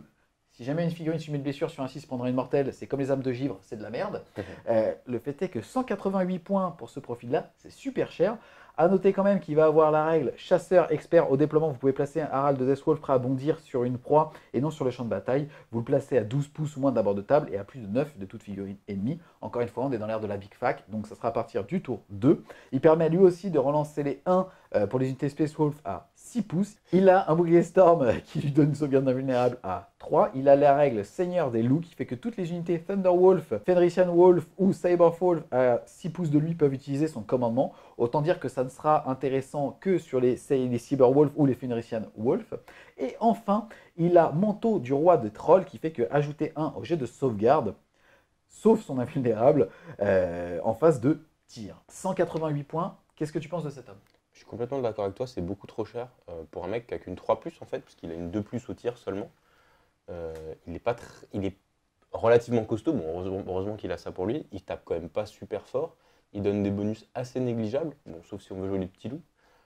Sa spécificité, c'est d'être au milieu des lignes ennemies, mais vu que c'est un personnage, on a plutôt envie qu'il soit quand même un peu protégé. Je le trouve compliqué à jouer. Je te propose d'enchaîner tout de suite avec les différents profils de Wolflord, puisqu'en fait, lui, c'est ni plus ni moins qu'un personnage Wolflord nommé sur loup, et on va voir qu'on peut arriver à la même chose, voire à mieux pour beaucoup moins cher. Puisque de base, le Wolflord a un profil de capitaine Space Marine de base, il est tout nu à 74 points. Comme quasiment pour l'ensemble des codex Arthastes, notre chouchou, c'est la version à 129 points avec marteau, bouclier et surtout un jump pack qui lui permet d'accompagner soit les loups, soit tout simplement la masse et de pouvoir justement faire un espèce d'électron libre qui vous permette justement d'aller cliquer quelque chose ou au contraire d'aller cliquer à coup de 4 attaques. C'est un personnage générique qui peut avoir la relique. Pour le coup, lui est un excellent candidat justement au fait d'avoir la relique qui fait plus une attaque. Il passerait donc à 5 attaques de marteau qui touche à 2 relances des 1. Puisque pour le coup, il a le bonus quand il charge, ça rigole pas des masses. À savoir qu'en termes d'autres profils, on peut aussi le trouver à 154 points sur loup. L'intérêt de le passer sur loup, c'est qu'il va gagner 2 PV, sa valeur de mouvement passe à 10, donc on le préfère en réacteur dorsal où il y a surtout le mot-clé vol et il bouge de 12, mais c'est surtout en gros que les loups permettent d'avoir 3 attaques supplémentaires de force 5, PA-1, damage 1 et qui tapent avec la CC du porteur. Donc ici en l'occurrence à 2+. Ensuite, pour voir un petit peu les autres profils, comme je disais, il a 74 points en slip, 91 points en primaris et 134 points en gravis. Lol, c'est quand même assez intéressant de se dire qu'on peut avoir un capitaine en gravis. Il est à 150 points en cataphractie, mais comme je disais tout à l'heure, nous, notre version chouchou, c'est à 129 points en marteau-bouclier, réacteur dorsal. Alors, moi, j'ai une petite, voire grosse déception du codex, c'est-à-dire que les patrons sur Thunderwolf servent strictement à rien, malheureusement. Le fait que le profil soit séparé. Je l'ai pas dit. Le fait que le profil soit séparé, c'est vraiment un gros problème pour ces figurines. Le fait de ne pas avoir le vol, le socle est très gros, donc compliqué de le passer à travers les unités. C'est vrai qu'en fait, excuse-moi, mais pour en revenir un petit peu justement sur ce trait général des interventions héroïques à 6 pouces, il faut que le socle passe. Et ça fait chier. Alors que pour le coup, le personnage qui a le mot-clé vol, lui, il passe à travers aussi. Et ça, c'est très fort. Du coup, notre Wolflord va quand même toucher plus facilement grâce au trait de chapitre. Et en plus de ça, la couronne va leur donner un nombre d'attaques assez phénoménal. On va monter à 5 attaques de marteau qui touchent à +1. Ça va être vraiment très très fort. Ouais, carrément, ouais. Ça va vraiment être l'électron à la fois libre qui est capable justement de menacer à 12 pas sans qu'on s'en rende compte. On va aussi lui donner la saga qui fait une attaque. Donc en fait, le gars il a plus 2 attaques, ce cochon. Le mec il passe juste à 6 attaques de marteau. C'est super fort quand même. On enchaîne ensuite avec le Canis Wolfborn. Il vaut que 125 points. Il a le profil d'un botton quand même, pour ce prix-là en tout cas, sur Thunderwolf, puisqu'il va bouger de 10, il touche à 2 au corps à corps, à 5 au tir, mais le tir il s'en fout, force 4, endurance 5, 6 PV, 4 attaques, commandement de 8 et une sauvegarde à 3. Il n'est pas customisable puisque c'est un personnage, il ne peut donc pas avoir de relique. Par contre, il est équipé de griffes de loup qui vont faire en gros 4 attaques de force 5, PA-2, damage 1, qui fait qu'on peut relancer les jets de blessure et comme il est équipé de 2 griffes, il va d'ailleurs faire une attaque supplémentaire, il sera donc à 5 attaques de base. 6 avec le personnage, 7 avec un personnage avec la relique et la saga. Au niveau de ses règles spé, et c'est pour ça qu'on va l'utiliser, il permet de faire une attaque supplémentaire pour les Thunderwolf, les Phrynician Wolf et les Cyberwolf à 6 pouces ou moins. Et là, ça va être assez sympa puisqu'on va se rendre compte qu'avec les petits loups ou les loups qui portent des Space Marines, on va être capable d'énormément saturer grâce à cet homme. C'est un personnage qui a que 6 PV, il n'est donc pas ciblable. Il va avoir aussi la faculté de pouvoir relancer les jets de charge ratés et de pouvoir relancer les jets de blessure de 1 pour les unités Space Wolf. Et il va aussi donc avoir le rôle du lieutenant. Donc c'est un lieutenant qui va donner en plus de ça des bonus d'attaque au Thunderwolf, qui comme tu le dis va en plus relancer ses charges. Il est vraiment très complet et pas cher. C'est vraiment une figurine que j'ai envie de jouer. En plus, il est joli. Ah, il est magnifique, il est magnifique. Il est beaucoup plus gros que les autres. On continue sur les profils, en tout cas les buffers lieutenant-like à Startess avec les Wolfguard.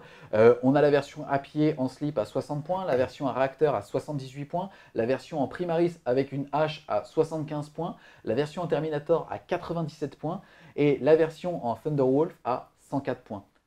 On l'a comparé juste avant à l'Harald, au Canis, pardon, qui lui est à 125 points. Disons que si on veut le jouer sur Thunderwolf, il n'y aura quasiment pas débat. Complètement d'accord avec toi. Le Canis est tellement rentable, il a tellement de règles en plus qu'il n'y a pas vraiment d'intérêt à jouer les génériques là pour le coup. Carrément. Et enfin, dernier choix de QG, ça va être l'Iron Priest, qui encore une fois, malheureusement, n'est pas customisable. C'est-à-dire qu'on va être obligé de lui payer son marteau tempête, son pistolet Elfrost et son cerf-bras. Et il passe donc à 91 points. Il n'a que 3 attaques. Voilà, il est quand même assez particulier. Malheureusement, on ne peut même pas le prétexter taxe pour une brigade. Compliqué. Hein. Comme tu le dis, il est vraiment très cher, il est difficile à utiliser, il n'est pas fou dans quasiment tous les domaines. Coccinelle. Il n'est pas fou dans quasiment tous les domaines. Ça donne vraiment pas envie de le sortir. On a fait le tour des différents choix de QG, on le verra dans le codex, il y a d'autres personnages. Le fait est que il y a l'embarras du choix. On va pouvoir jouer de plein de styles différents en mode électron libre avec des jump packs. On peut jouer aussi avec des Thunderwolf, même si c'est pas ce qu'il y a de plus opti. Il y a des profils qui sont très intéressants pour ce prix-là. Il y a aussi des profils qui à pied sont très intéressants. Donc encore une fois, on continue, on a des personnages qui sont ultra charismatiques et ça fait plaisir. Pour du Space Wolf, en tout cas pour l'instant, on est vraiment dans la lignée de la vision que tu as donnée au début du deck, c'est-à-dire un codex qui tourne autour de personnages. Tout à fait, ouais, c'est comme je te dis, le codex des héros qui sont là pour réaliser leur destinée, leur saga. Et on le voit vraiment dans le codex que c'est quelque chose qui est réalisable. On a vraiment des gros tons corps à corps qui vont donner quelques bonus à l'armée et qui vont vraiment être capables d'impacter eux-mêmes. Et ça, c'est cool. Ah, carrément. On enchaîne avec les troupes. Il n'y a que 3 choix de troupes possibles qui sont les Bloodclaw, les Grey Hunters et les Intercessors. On commence donc avec les Bloodclaw. Les Bloodclaw qui malheureusement sont au même coût en points que les Grey Hunters, alors que historiquement ils étaient moins chers puisqu'en fait eux ils avaient CT4. Donc on ne les utilisait pas pour le tir, mais uniquement pour foncer dans la mêlée.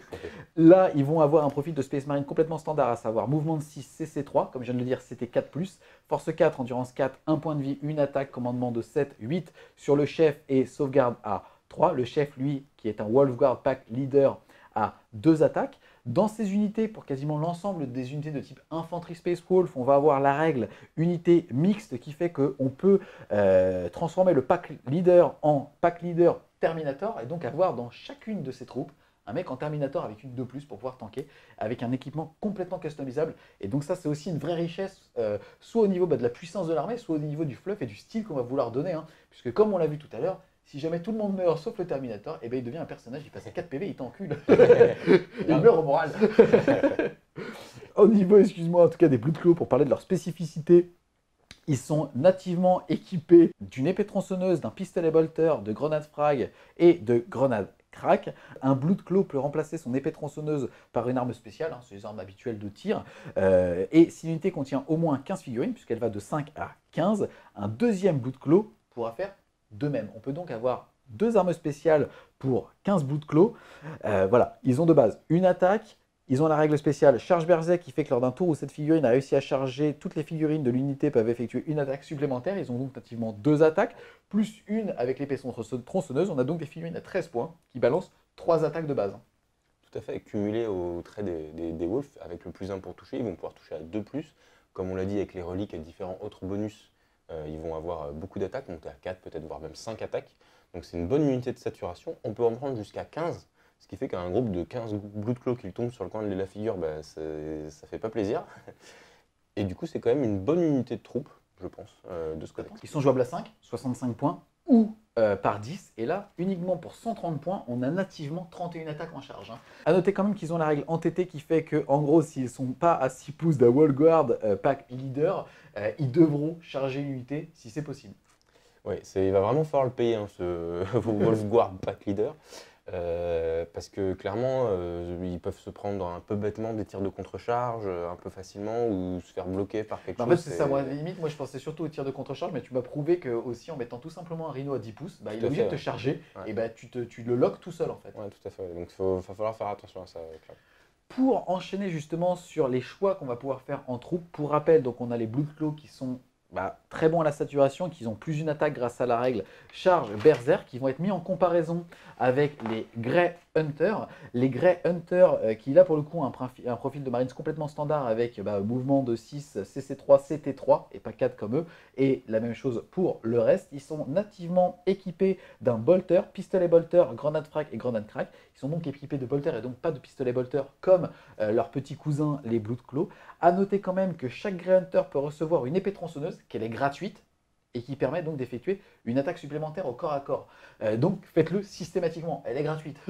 Ça déjà, c'est la base. Ensuite, au niveau justement de leur arsenal, c'est là où justement il va y avoir une grosse différence. Puisque, alors déjà, un Grey Hunter peut recevoir un étendard du loup qui fait qu'une unité équipée d'un tel étendard peut relancer les jets de 1 pour les advances ou les charges, ça permet quand même de fiabiliser.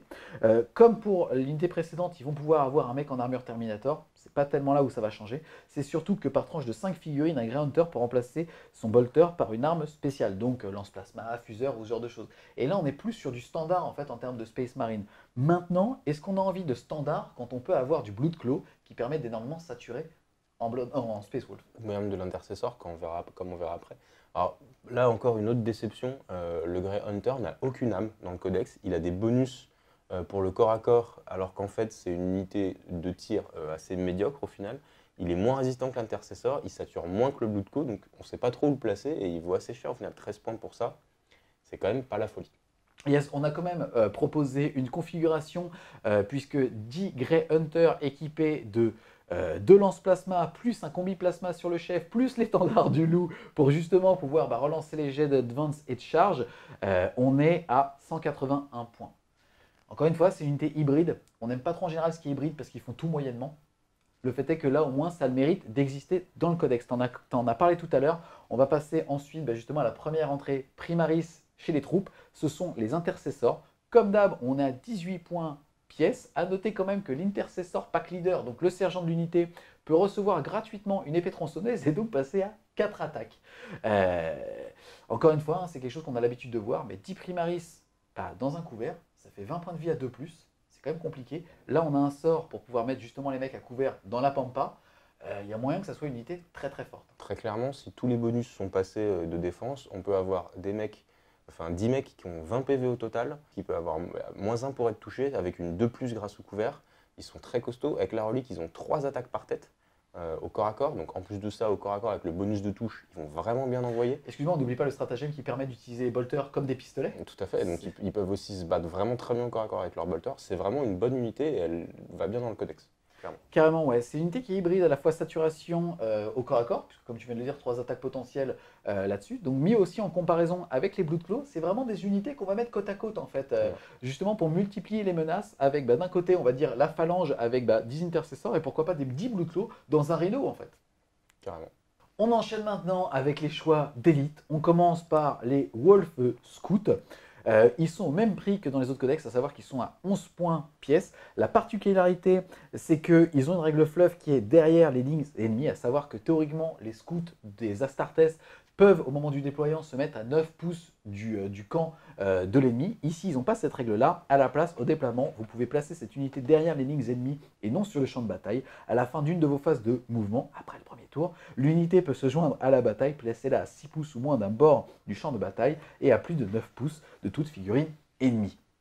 Alors, déjà la première chose, les Wolf Scouts ne sont pas en troupe, ils sont en élite. Avant, généralement, c'est une taxe qu'on prenait pour justement remplir et aller chercher son petit bataillon. Là, ça ne va pas être possible.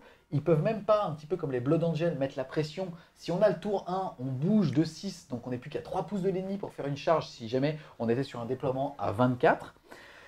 On pourrait se dire que c'est fluff, mais ils ont aussi cassé la particularité du fluff, qui est de se dire qu'au niveau de leur arsenal, là, c'est des Space Wolves qui ont accès à des capes de camouflage et des snipers, ce qui est complètement pas logique là pour le coup. Ouais, complètement. Bah, une unité qui est complètement desservie par son fluff. Enfin, ils servent pas à grand chose dans le codex. Ils peuvent pas te permettre de faire des cordons. Ils vont être faciles à contrer en plus. Enfin, il y a le doublon du stratagème qui permet de donner cette règle à d'autres unités. Donc c'est triste, parce qu'avant, par exemple en V5, c'était une des meilleures unités du jeu, quasiment, les Scouts Space Wolf. Et bah plus du tout, donc voilà. Si on veut les sauver, on peut à la limite mettre une arme spéciale, la faire arriver de dos, mais ça reste faire arriver un plasma et un combi plasma pour trop cher en points dans le dos de l'ennemi, ça reste pas folichon quand même. Si on veut arriver dans le dos de l'ennemi et enfoncer notre petit couteau, je te propose d'enchaîner avec les Reavers, qui pour le coup sont les mêmes que dans l'ensemble des codex Astartes, si ce n'est que là, ils sont Space Wolf, ils ont donc un bonus à la touche quand ils chargent. Et là, pour le coup, ça rigole pas des masses, hein, puisque en gros, on va systématiquement les équiper de couteaux. Ils sont donc à 18 points de base. À minima, on va les équiper d'un lance-grappin qui leur permettront d'ignorer les distances verticales et d'être placés à 6 pouces d'un bord de table et à plus de 9 pouces de l'ennemi. Ils passent donc à 200 points les 10. Et si jamais on a encore un petit peu justement de points, on va les équiper de grave chute pour 2 points par figurine supplémentaire pour un total donc de 220 points les 10. Et là, ça nous permettra d'aller n'importe où sur le champ de bataille à la fin d'une phase de mouvement, après le tour 1 bien évidemment, à condition d'être à plus de 9 pouces de l'ennemi. On n'oublie pas qu'il y a un trick énorme à faire avec justement les mesures. Exactement. C'est le fait de devoir positionner la figurine en verticale à 9 pouces, par exemple comme ça, ici. Sauf que vous, votre charge, vous allez la mesurer directement en ligne droite. Vous allez être à 9 comme ça, donc vous pouvez vous placer ici, mais votre charge sera peut-être à 3. Et ça, c'est un vrai trick à faire. Il y a énormément de pièges à faire au niveau des Reavers. Alors maintenant, on peut le faire qu'à partir du tour 2, dépendamment de votre adversaire et de ses cordons. Le fait est quand même que en Space Wolf, les Reavers sont une excellente unité, un petit peu chère peut-être, mais le fait est qu'ils seront systématiquement rentables. Un petit peu cher comme tu le dis, mais c'est quasiment la seule unité primaris qui est vraiment très axée corps à corps. Et clairement, bah, avec un codex qui donne des bonus de corps à corps, bah, ils sont super. Pareil, ils sont quand même assez résistants, mine de rien. Toute la subtilité va être de réussir à les jouer loin du dispositif, parce que c'est un peu comme ça qu'ils sont censés être utilisés. Mais du coup, comment on va faire pour leur faire profiter des bonus en zone et autres? Donc c'est un peu ça qui va être la problématique de comment les jouer. Mais ça reste quand même, je pense, une bonne unité de Arsène. Carrément. Après, encore une fois, est-ce qu'il y a même besoin d'une relique pour donner plus une attaque? Déjà, la 10 mecs, ça devait faire 30 attaques. Est-ce qu'il y a besoin de sursaturer, on va dire, une escouade un petit peu planquée dans une ruine? Probablement pas. À voir. Ils vont sûrement être là pour occuper l'ennemi en première ou deuxième vague. Donc c'est, je pense, une bonne unité. Ensuite, on enchaîne avec une unité qu'on connaît qui sont les agresseurs. Pour rappel, on est à 111 points les 3. Est-ce qu'on a envie de les jouer en Space Wolf? C'est peut-être le débat. Si on n'a que ça comme armée, pourquoi pas?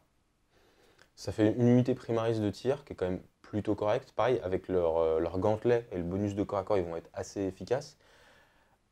Après, moi, ce ne sera pas un de mes choix obligatoires du codex. Mais c'est toujours bien de les trouver. Ça fait de nouvelles figurines pour les collectionneurs Space Wolf. Yes, sinon on les jouera en avant-garde bien évidemment pour pouvoir les infiltrer avant le début de la partie et les faire tirer 2 fois dès le tour 1. Ensuite on a les servitors, on va pas en parler parce qu'à chaque fois que j'essaie de les sauver, bah, je me fais insulter. On va passer à Lucas the Trickster, où là pour le coup bah, c'est une déception. C'est une des figurines, en tout cas à mon goût, les plus classes. C'est une figurine que j'avais il y a quasiment 15 ans. En métal à l'époque et là je l'ai recommandé en Finecast parce que je pense qu'on a régressé dans notre vie. Le fait est qu'on est sur un profil élite, un personnage qui a un profil assez standard, il bouge de 6, il touche à 2 au corps à corps, à 3 au tir, à 3 il est équipé d'un pistolet à plasma, force 4, endurance 4, 4 points de vie, 4 attaques, commandement de 8, sauvegarde à 3. Il a la règle de pouvoir relancer les jets de blessure de 1 pour les unités Blood Claw amis à 6 pouces. On rappelle qu'ont le keyword Blood Claw, les Blood Claw, mais pas que, puisque les Sky Claw l'ont aussi. Et ça fait plaisir. Ensuite, il va avoir la règle maître des frasques, soustrayez 1 au commandement de toutes les unités à 3 pouces ou moins de Lucas au début de la phase de morale pour la durée de la phase. En outre, Lucas ne peut pas être votre seigneur de guerre, il a aussi un bonus de -1 pour être touché en phase de combat. Et surtout, il a la règle qui dit qui rira le dernier. Si Lucas est tué en phase de combat, les 2 joueurs jettent un dé et relancent les égalités. Si le joueur qui a Lucas obtient le résultat le plus bas, rien ne se passe, tu l'as juste dans le cul de 110 points. Et si jamais tu gagnes, l'unité adverse se prend des 6 blessures mortelles. Je viens de le dire, il vaut 110 points, ce qui est beaucoup trop cher pour ce petit filou en Finecast. Quand tu vois que Canis vaut que 15 points de plus, tu te poses des questions quand même sur l'écriture de ce personnage. C'est vraiment dommage parce qu'il est ultra charismatique, comme tu l'as dit. Il mériterait vraiment d'avoir un profil plus audacieux, avec peut-être des règles qui changeraient un peu. Là, on est sur des règles beaucoup trop standardisées à la mode V8, avec une petite aire d'effet, un malus de commandement, alors que normalement, le mettre des phrases, ça pourrait être quelque chose de beaucoup plus cool que ça, tu vois. Donc, vraiment, grosse déception sur Lucas. Je suis d'accord. Excuse-moi à préciser quand même, il a la griffe du loup chacal qui fait qu'il va balancer 4 attaques de force 5, PA-2, damage 2 et que tu pourras relancer jet de blessure raté. Ce qui reste une arme correcte, mais il y a quand même un goût de pas assez. Et on enchaîne avec le premier Dreadnought. Ça va nous permettre de faire une grosse parenthèse autour de Dreadnought. Ici, en l'occurrence, on a le Wulfen Dreadnought qui est de base dans sa configuration grande hache, grande griffe et Bolter Storm à 167 points. La version qu'on va préférer, c'est la version à 135, puisque à 135, il va être équipé d'une hache qui vont lui faire 4 attaques à force plus 4, moins 3, damage D6. À savoir qu'on va devoir soustrayer 1 quand on utilise ce profil. Le fait est quand même qu'il touche à CC3 et il a un bonus de plus 1 puisque c'est un Space Wolf. À savoir qu'on est sur un châssis qui bouge de 8 et que ça fait plaisir. On va noter quand même la particularité par rapport à l'index que le bouclier Blizzard est passé d'une invulnérable à 3 à une invulnérable à 4 et ça honnêtement c'est peut-être le nerf du codex, enfin, en tout cas le changement du codex qui fait le plus mal au cœur puisque c'était ça qui rendait vraiment les Dreadnoughts super forts, hein. C'était justement leur aspect tanky. Pour le mettre en comparaison avec l'ensemble des Dreadnoughts, on a le Dreadnought de base, on va pas en parler, on a le Dreadnought Vénérable qui lui est à 155 points avec hache et bouclier, il est tout comme lui avec seulement 4 attaques, la même létalité si ce n'est qu'il va avoir CC2, mais surtout il va bouger que de 6. Donc malheureusement, on ne va pas le prendre pour ça. Ensuite, on va avoir le Contemptor qui lui bouge très très vite, il est à 170 points avec un multifuseur. Pourquoi pas, même si je pense qu'on va systématiquement préférer justement d'avoir un bouclier et l'âge pour avoir une invulnérable à 4. On a aussi accès au Redemptor, donc au Dreadnought Primaris. Celui on ne va pas rentrer dedans puisque on le connaît déjà et pour le coup je pense pas qu'on le prendra en Space Wolf à cause de son profil dégressif et du fait qu'on n'a pas moyen justement de le rendre plus tanky, il risque d'être à la traîne par rapport à ses potes. Par contre, là où pour le coup on est amoureux, c'est au niveau de Murderfang et là pour le coup, franchement on est complètement amoureux de ce mec. Il ne vaut que 170 points, il bouge de 8, il touche à 2 au corps à corps, force 6, endurance 7, 8 points de vie. Personnage, dans ton cul, tu ne peux pas le cibler. Il n'a pas 4, mais 5 attaques. Commandement de 8, sauvegarde à 3. Il a surtout la règle soif de meurtre. Vous pouvez relancer les jets de charge ratés pour Murderfang. De plus, lors du tour duquel Murderfang a réussi sa charge, augmenter de 2 sa caractéristique d'attaque jusqu'à la fin du tour. Il est donc à 7 attaques. Il ne peut pas être votre seigneur de guerre. Et il est équipé de griffes meurtrières et d'un lance-flamme lourd. En gros, il va faire 7 attaques de force 12, PA-3, damage 3. Et on peut relancer les jets de blessure ratés. C'est un personnage. Si jamais il meurt au corps à corps, on va pouvoir utiliser le stratagème pour pouvoir le faire retaper. Stat, il fait entre 12 et 15 PV sur un wave serpent. Pour le coup, c'est une des meilleures entrées du codex. Clairement, t'as tout dit. Une des meilleures entrées du codex. Une des meilleures entrées du codex, icône sec, il est... une espèce de petit missile qui va être au milieu des lignes et qui va éclater tous les gros trucs qui passent à portée. Et il synergise très bien avec tous les bonus du codex, que ce soit sur la résistance, les bonus de touche, et du coup il est vraiment top. Ensuite, on part sur des profils qui vont être complètement standards. On va avoir le Great Company Ancient, c'est ni plus ni moins qu'un personnage avec une bannière qui fait que dès qu'on a un mort, on jette un dé sur un 4+, on peut soit tirer, soit faire une attaque. C'est un petit peu dommage de se dire que dans un codex de corps à corps, ils ne pourront faire qu'une attaque, s'ils meurent. Pour des figurines qui seraient équipées de marteau ou quoi, ça serait relativement dommage. Le fait est quand même que le Great Company Ancient est à 63 points, 69 dans sa version Primaris. Ensuite, on va retrouver le Great Company Champion. Il ne vaut que 50 points. Maintenant, pour ce prix-là, il ne faut pas s'attendre à autre chose que de la merde, puisqu'il va avoir un profil de Space Marine de base, si ce n'est qu'il touche à CC 2+. Il a 3 attaques d'épée énergétique de maître, donc de force 4, PA-3, damage 2. Et cette figurine doit effectuer une intervention héroïque, à 6 pouces donc, à chaque fois qu'elle le peut. De plus, vous pouvez relancer les jets de touche ratés pour des figurines en phase de combat lorsqu'elle cible un personnage. Il a l'aptitude bouclier de combat, même s'il n'est pas équipé d'un bouclier de combat, et qui fait qu'il a donc une invulnérable à 5+. Encore une fois, 50 points, est-ce que c'est quelque chose qu'on va privilégier pour une brigade? Je pense même pas. Je préfère tout de suite qu'on enchaîne sur les Wolfguards, parce que j'ai vu à ton regard que c'était une entrée que tu n'achèterais pas. Au niveau des Wolfguards. Donc les Wolfguards sont ni plus ni moins que les vétérans de ce codex. Ils ont le keyword Wolfguard. On n'oublie pas qu'avec Arjak facial, ils ont plus une attaque, quel que soit leur équipement, ou en tout cas, quelle que soit justement leur façon d'être joué, c'est-à-dire en armure Terminator, à pied ou en jump pack, puisque justement, on peut les jouer à pied à 15 points pièce. On verra qu'ils ont 2 attaques de base, plus une avec Arjak, plus une encore si jamais ils ont une épée, on les équipe d'épée tronçonneuse, plus une encore si on a la relique, plus une encore, enfin voilà. Ils peuvent monter ces petits bâtards à 5 attaques de base. C'est ça, 5 attaques de base. On n'oublie pas qu'on peut quasiment les customiser à 100%, donc bon, ils seraient relativement chers, mais on peut les imaginer dans leur version à réacteur à 19 points pièce, avec marteau, bouclier. Les Wolfguard qui, eux, ne meurent pas au bolter, c'est les Wolfguard en armure Terminator, qui sont uniquement à 26 points pièce en slip. À noter que pour les figurines de type infanterie, le bouclier Storm ne vaut que 5 points, le marteau est lui à 16, donc on est à 21 points plus 26 47 exercice en mode full équipé. On n'oublie pas justement toutes les petites synergies possibles grâce à Arjak facial, plus une attaque, grâce à une relique, plus une attaque, il passe donc à 4 attaques. On le verra tout à l'heure, mais il y a les Wolfen aussi qui permettent d'avoir plus une attaque pour les unités à 6 pouces. Donc on a vraiment moyen de les booster, puisque pour 235 points, on va avoir 5 Gugus avec marteau pour entre 20 et 25 attaques quand même. Donc c'est quelque chose, je crois que c'est certainement les meilleurs Terminators du jeu dans cette configuration-là. Carrément, et en plus ça montre qu'on est capable, enfin que Games Workshop est capable de faire des Terminators de film, donc des mecs qui sont capables d'arriver, de tout péter tels sont censés être les Terminators, ces espèces de grosses boîtes de conserve énergie qui cassent tout. Et là, on a enfin, dans un codex Space Marine, des Terminators qui sont capables de tout péter, ça fait vraiment plaisir. Ouais, carrément. Ouais. En plus, pour le coup, les figurines spécifiques de Terminator Space Wolf sont juste magnifiques, donc là, pour le coup, ça fait vraiment plaisir. Tout à fait, ça fait partie des grappes qui ont très bien vieilli, il y a beaucoup d'items, beaucoup de possibilités d'assemblage, c'est vraiment des très belles figurines. Il s'est réveillé le garçon, il s'est réveillé. Et on termine avec la dernière unité d'élite du codex, c'est la pépite. Enfin, en tout cas, la pépite. La pépite de la 13e compagnie, c'est les Wolfen. Ils sont à 28 points de base. De base, c'est quand même des mecs qui bougent de 7, qui peuvent advance et charge. CC 3+, CT 5+, on s'en fout. Ils peuvent en effet être équipés d'un autolanceur Stormfrag qui fait à 12 pouces assaut D3, force 4, 100 PA, damage 1. On s'en bat les couilles. C'est force 5 de base, endurance 4, 2 PV, 3 attaques de base, commandement de 7 et sauvegarde à 4.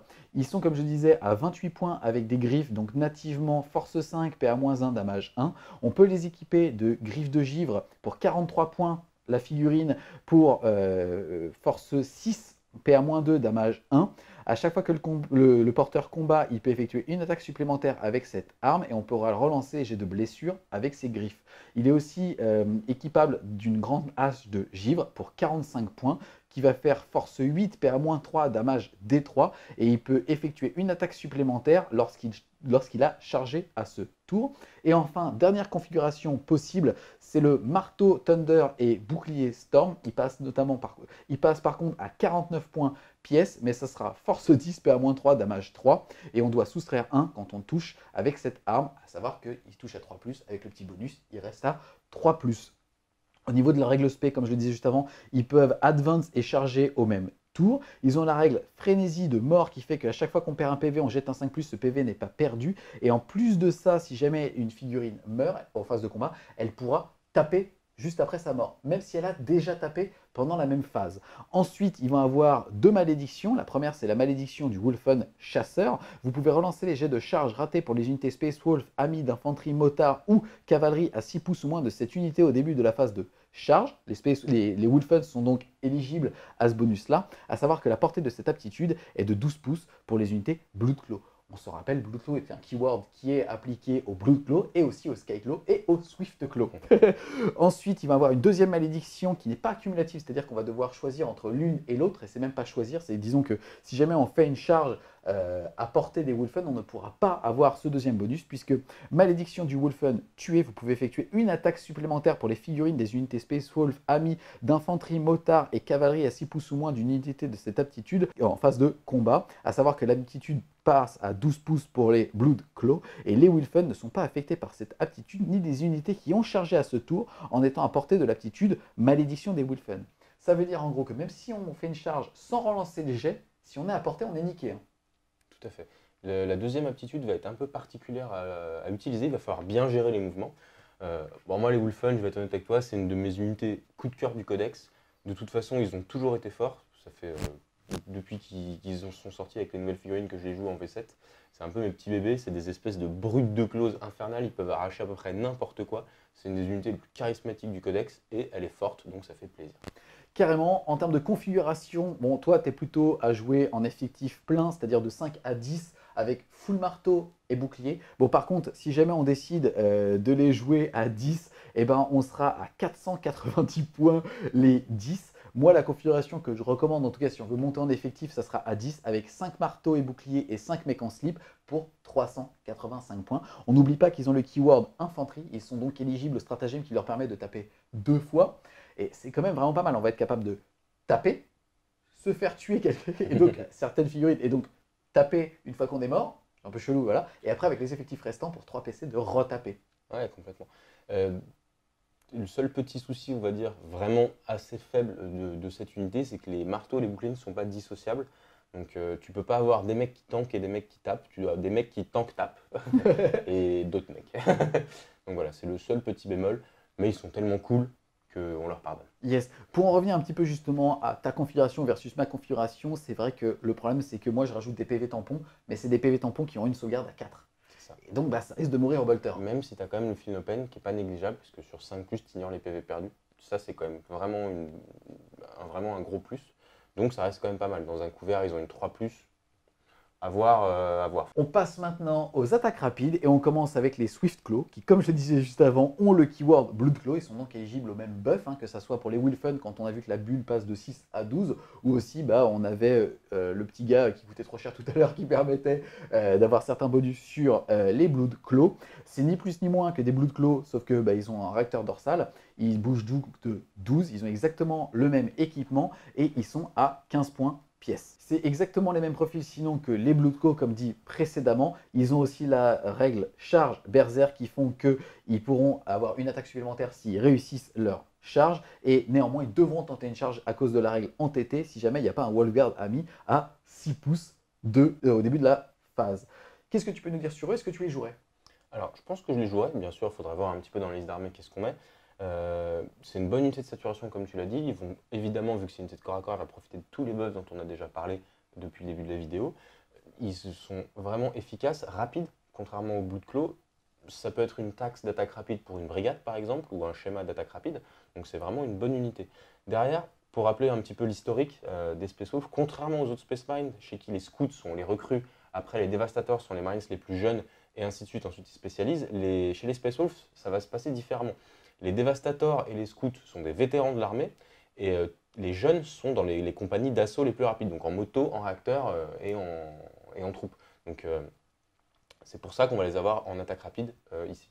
D'accord, à savoir aussi qu'ils ont CT4+, mais ils ne sont pas là pour ça, on s'en fout. Toujours avec le keyword Blue Claw, on va retrouver une unité plus mitigée, ce sont les Swift Claw, ce sont les motards, avec un profil de motard standard, à savoir ils bougent de 14, ils ont une endurance de 5, 2 PV, une attaque par tête de pipe. La particularité, c'est qu'ils ont eux aussi charge berserk qui font qu'ils vont avoir une attaque supplémentaire en charge. Qu'est-ce que tu penses d'eux? Encore une fois, on est à 25 points. Le bonhomme. Tout simplement que les Blood Claw ne tirent pas bien et que la moto t'apporte de l'arme de tir pour très cher. Donc vraiment, c'est une unité qui ne sert pas à grand chose à part le fait qu'elle doit exister parce qu'elle est dans le fleuve du codex. Mais malheureusement, elle va être difficile à utiliser parce qu'elle fait rien de bien. Donc vraiment, elle va être beaucoup trop chère par rapport au Skyclaw ou au Blood Claw. Je te propose donc dans la même lignée de skipper les Swiftclaw attaque bike. Ensuite, on va retrouver les speeders. Historiquement, les speeders étaient bons en Space Wolf au niveau de leur lance-missile Typhoon. Mais là, malheureusement, ils sont vraiment pas jouables. Ils sont, comme dans l'ensemble des codex Astartes, à 70 points de base, équipés en double bolter lourd, ils passent à 90 points. Et là, avec justement leur missile Typhoon, ils sont à 130 points pièce. Donc vraiment beaucoup trop cher pour 6 PEV endurance 5 avec une sauvegarde à 3. C'est vraiment triste parce que c'est une figurine vraiment exceptionnelle. Et là, on voit que Game Workshop n'arrive pas à gérer, ou alors fait exprès de les gérer comme ça, peut-être en termes de production ou autre. mais ils sont vraiment, vraiment pas bons. Et on a beau essayer de chercher des trucs pour les jouer, on n'y arrive pas. C'est ça que tu dis, on a cherché, puisque en effet, on a fait le test justement de les mettre à couvert, avec justement le petit psyker qui va bien, d'utiliser le stratagème pour avoir -1 pour toucher. Et là, tu franchement, m'as regardé et tu m'as rappelé que pour 90 points, j'avais 2 bolters lourds et on est passé à autre chose. Ensuite, on va avoir les Inceptors, on va pas s'attarder dessus, on est sur une entrée primaris complètement standard.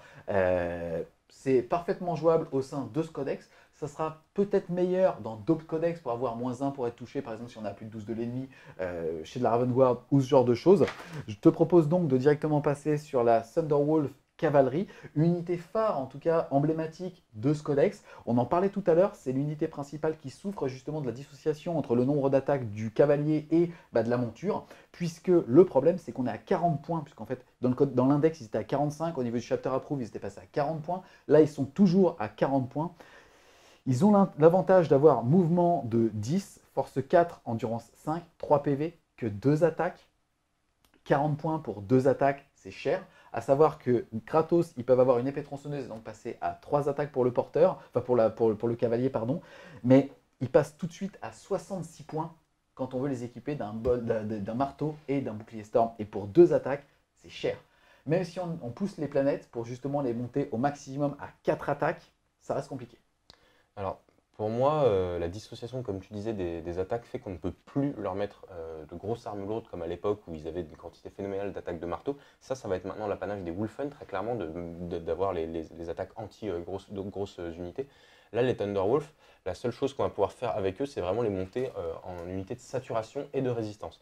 Mine de rien, on est sur de l'endurance 5 avec 3 points de vie. On peut mettre une invule à 3 sur les 6 figurines, donc ça fait une bonne unité de tampon et une unité qui va pouvoir saturer parce qu'on est à 2 attaques, plus une avec l'épée tronçonneuse, plus une avec Canis et encore plus une avec la relique, potentiellement plus une encore avec la saga et plus les 3 du loup. Donc on peut quand même monter, mine de rien, à 9 attaques par tête de pipe. Pour ça 50 points avec un bouclier storm, c'est pas mal. Pour rappel, en termes d'effectifs, ils sont jouables de 3 à 6 figurines. Et franchement, c'est un beau chausson pour justement et le Canis et pourquoi pas justement le petit gars en réacteur avec son petit marteau et justement sa relique. Ensuite, en attaque rapide, on a aussi les Fenrisian Wolf. On enchaîne avec les Fenrisian Wolf qui sont à 8 points pièce. Ils sont jouables de 5 à 15. C'est ni plus ni moins que des petits loups. Ils bougent de 10, ils touchent à 3 au corps à corps. Ils n'ont pas de CT puisqu'ils n'ont pas d'arme de tir. Force 4, endurance 4, un seul PV, 2 attaques pour les gars de base.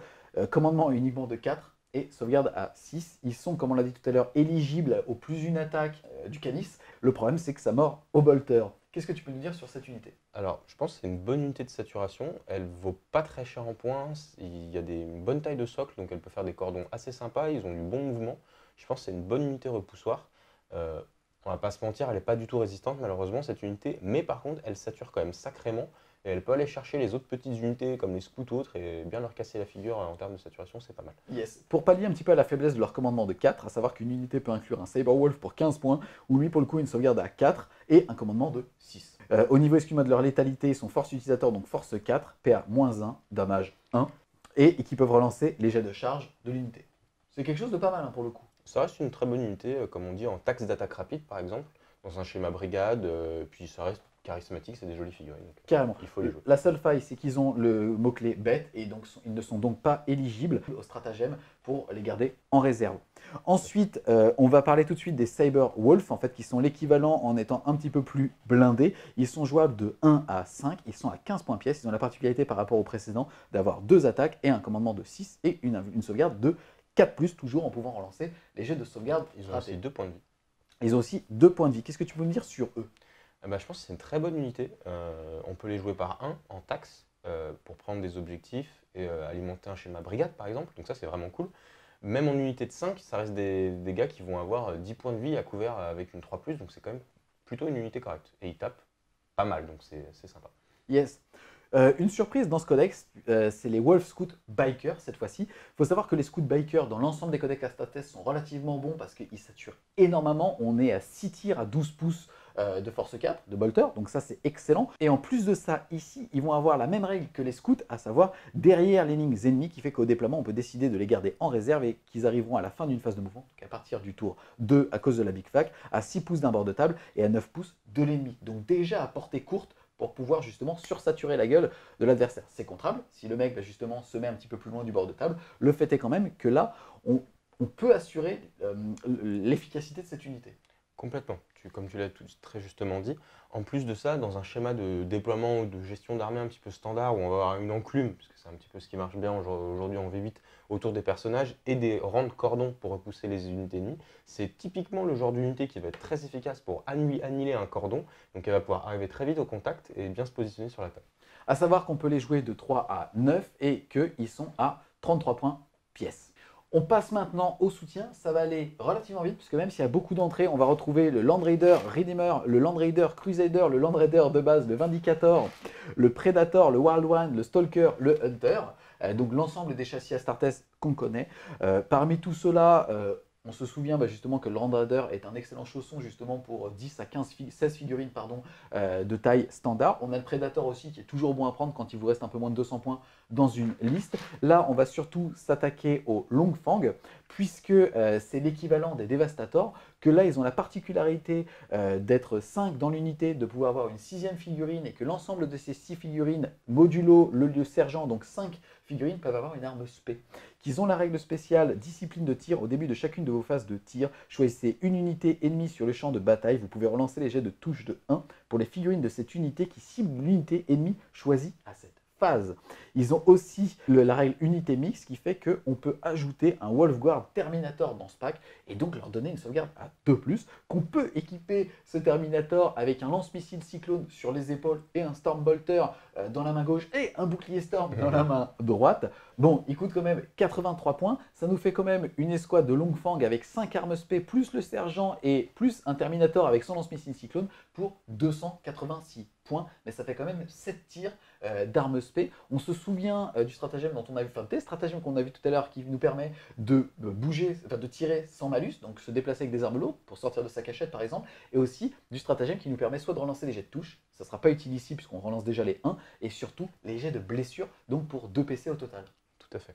Et moi, j'aimerais rappeler aussi le stratagème qui permet de faire l'équivalent de l'ancienne attaque de flanc, qui va nous permettre en fait de préserver cette unité, d'en prendre une par exemple, qu'on va pouvoir buffer avec les différents stratagèmes que tu as nommés, et qui va être capable d'arriver des réserves, ce qui signifie qu'elle ne va pas subir de phase de tir, donc elle va arriver intacte, prête à éclater quelque chose. Dans sa zone. Et elle peut arriver tour 1 dans sa zone, carrément. Donc c'est vraiment, toute la subtilité du codex va aussi être de jouer sur la bonne utilisation des stratagèmes, et notamment sur ces longs crocs qui vont être, je pense, une unité très importante en saturation, soit avec par exemple des bolters lourds, des lance-missiles, ou en anti-char lourd avec carrément des canons laser. Alors là justement, on parle de cette fameuse configuration mixte avec 5 armes spé et un Terminator pour 286 points. Qu'est-ce que tu penses de ce coup quand même? Alors c'est cher, mais on est quand même pas loin de l'équivalent de 2 Devastators Codex Space Marines autres pour le coup en points, donc, parce qu'on va quand même faire 7 tirs d'armes lourdes contre 8, voire 10 avec les chérubins, donc c'est quand même pas mal, pour à peu près 100 points de moins que les 2 autres Devastators. Du coup, ces 7 armes vont profiter de tous les stratagèmes, donc ça va permettre vraiment d'avoir une puissance de feu bien centralisée et bien énervée. Après, c'est un peu cher, il est tout à fait possible d'enlever le Terminator et de juste jouer 5 armes spé dans une version un peu plus low cost, dans une liste d'armées où on a peut-être un peu moins de points, un format mi-point par exemple. D'accord. On enchaîne ensuite avec le dernier choix de soutien qui sont les Hellblasters. Qu'est-ce que tu peux nous dire justement des Hellblasters au sein de ce codex? Le Hellblaster est une bonne unité, après c'est une unité de tir qui va peut-être pas bénéficier de tous les avantages que confère ce codex, qui est quand même très axé armée de corps à corps, et on va pouvoir avec les différents stratagèmes booster grosso modo qu'une seule unité, et les longs crocs ont l'air quand même très appréciables, et du coup le fait de pouvoir les repositionner sur la table en arrivant des réserves, de bien les planquer et autres, de mettre le Terminator qui est résistant dedans, c'est peut-être plus eux qu'on va aller jouer. D'accord. Par rapport aux Hellblaster, on va noter quand même qu'ils ont le keyword d'infanterie. Ils sont donc justement mettables en réserve pour justement arriver en attaque de flanc à 6 pouces d'un bord de table. Ils ont quand même une portée de 15, donc il y a quand même moyen qu'ils envoient une bouche. Il y a tout à fait. Ça c'est sympa, mais c'est vrai qu'on les préférera peut-être soit en ultramarine avec la bannière qui va bien et la relais qui va bien pour pouvoir les faire retirer sur une 3+, avec le capitaine, le lieutenant, ou alors tout simplement en Deathwatch pour les faire féper à 12 pouces de l'ennemi, encore une fois avec leur portée de 15, et ils pourront faire des mauvaises surprises. Ou même en avant-garde. Oui. Ensuite, au niveau des transports, on retrouve justement l'entièreté des transports à Startess, à savoir que malheureusement le drop pod n'est toujours pas mis à jour avec sa règle immobile et qui fait qu'on est toujours considéré comme engagé à partir du moment où on l'a chargé. Et donc on peut aller se mettre au chaud à côté de cet homme et donc on ne le jouera pas. Le Rhino est une excellente entrée pour ce codex-là, puisqu'il ne vaut que 70 points, permet de mettre 10 figurines au chaud.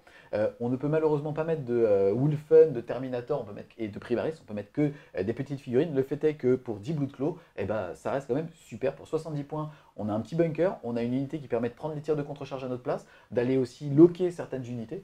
Donc pour le coup, le Rhino est vraiment parfait pour les Space Wolves. Il est résistant. En plus de ça, il va profiter des boosts de -1 pour être touché et du boost du couvert. Donc on va pouvoir avoir vraiment peut-être un Rhino Rush très efficace. De manière générale, tous les véhicules Space Wolf vont être assez résistants grâce aux différents boosts. Ça, c'est important de le noter. Ouais, carrément, on a aussi le Repulsor qui est éligible à ça et qui nous permettrait d'embarquer les 10 intercessors pour justement pouvoir charger et envoyer la saturation et au tir et au corps à corps. On passe maintenant au volant. Il y en a deux principaux qui sont le Stormfang et le Stormwolf. On ne va pas parler du Stormhawk, du Stormhawk Interceptor, pardon, puisque là pour le coup on est sur une entrée standard et on va plutôt se focaliser justement sur les spécificités des Space Wolf. On commence par le Stormfang, puisque dans sa version de base, on est à 251 points et dans sa version multifuseur à 325 points. Qu'est-ce que tu peux nous dire sur lui, sur son équipement et aussi sur le fait qu'il coûte moins de 300 points?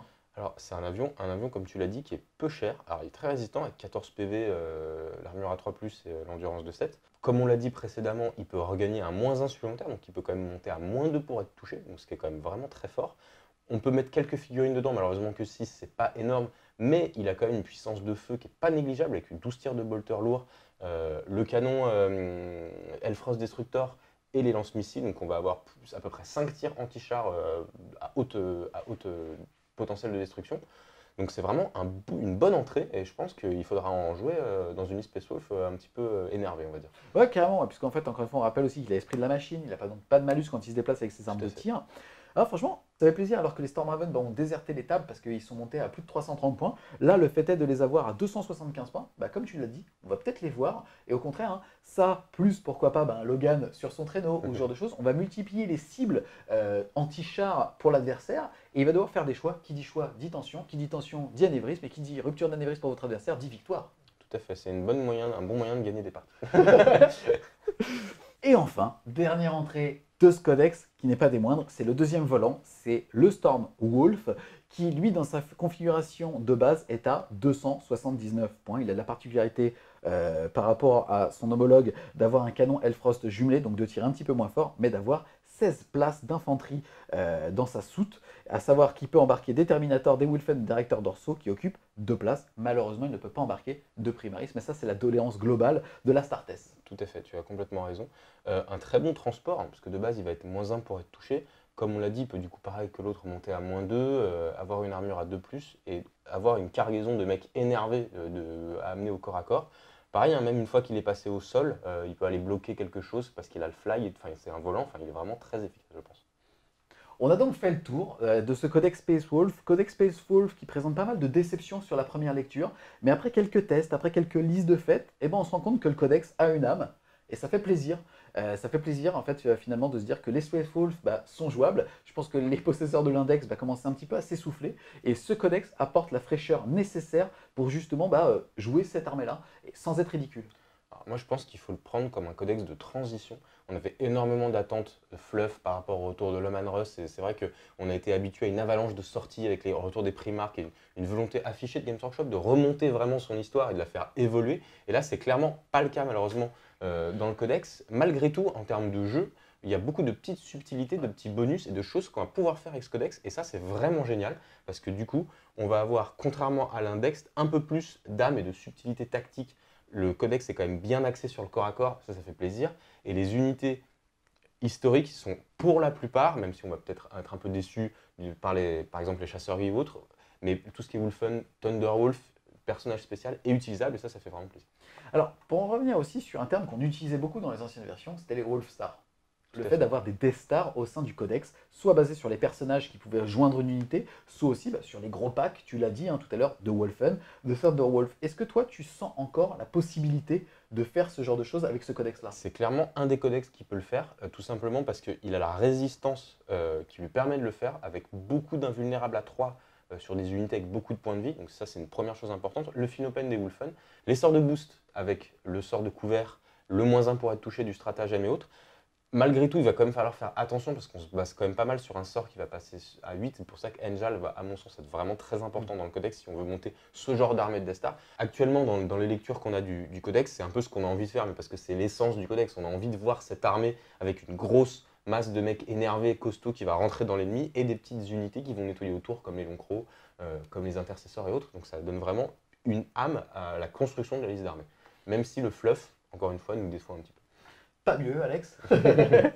On espère clairement que vous avez aimé cette vidéo. Si c'est le cas, n'hésitez pas à mettre un gros fucking pouce de griffe, un gros coup de griffe bleu sur la vidéo, à la partager, à vous abonner à la chaîne. Si jamais vous voulez continuer de supporter French War Game Studio, n'hésitez pas à aller faire un tour sur son Tipeee, c'est important, le lien sera dans la description. Et on vous dit salut les Wargamers! Potentiellement des choses qui augmentent vraiment la résistance des figurines, c'est très fort. on a fini, tu fais un petit topo. On va passer à la Tu dis- 7e non. saga, la saga Africa. Je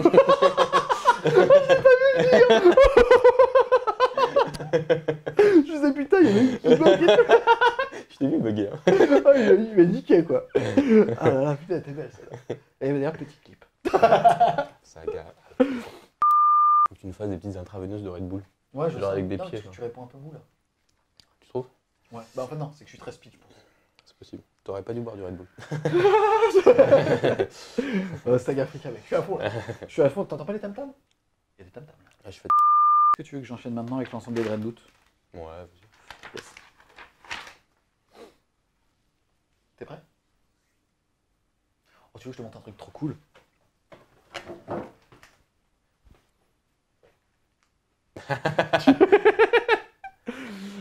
Les gars, je viens de revenir avec ma raquette. Je vais le défoncer ce moustique.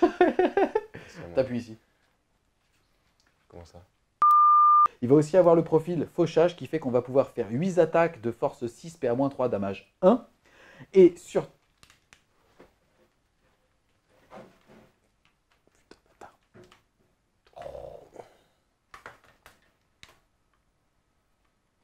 T'as kiffé ou pas? Toi, t'as kiffé. T'as kiffé ou pas?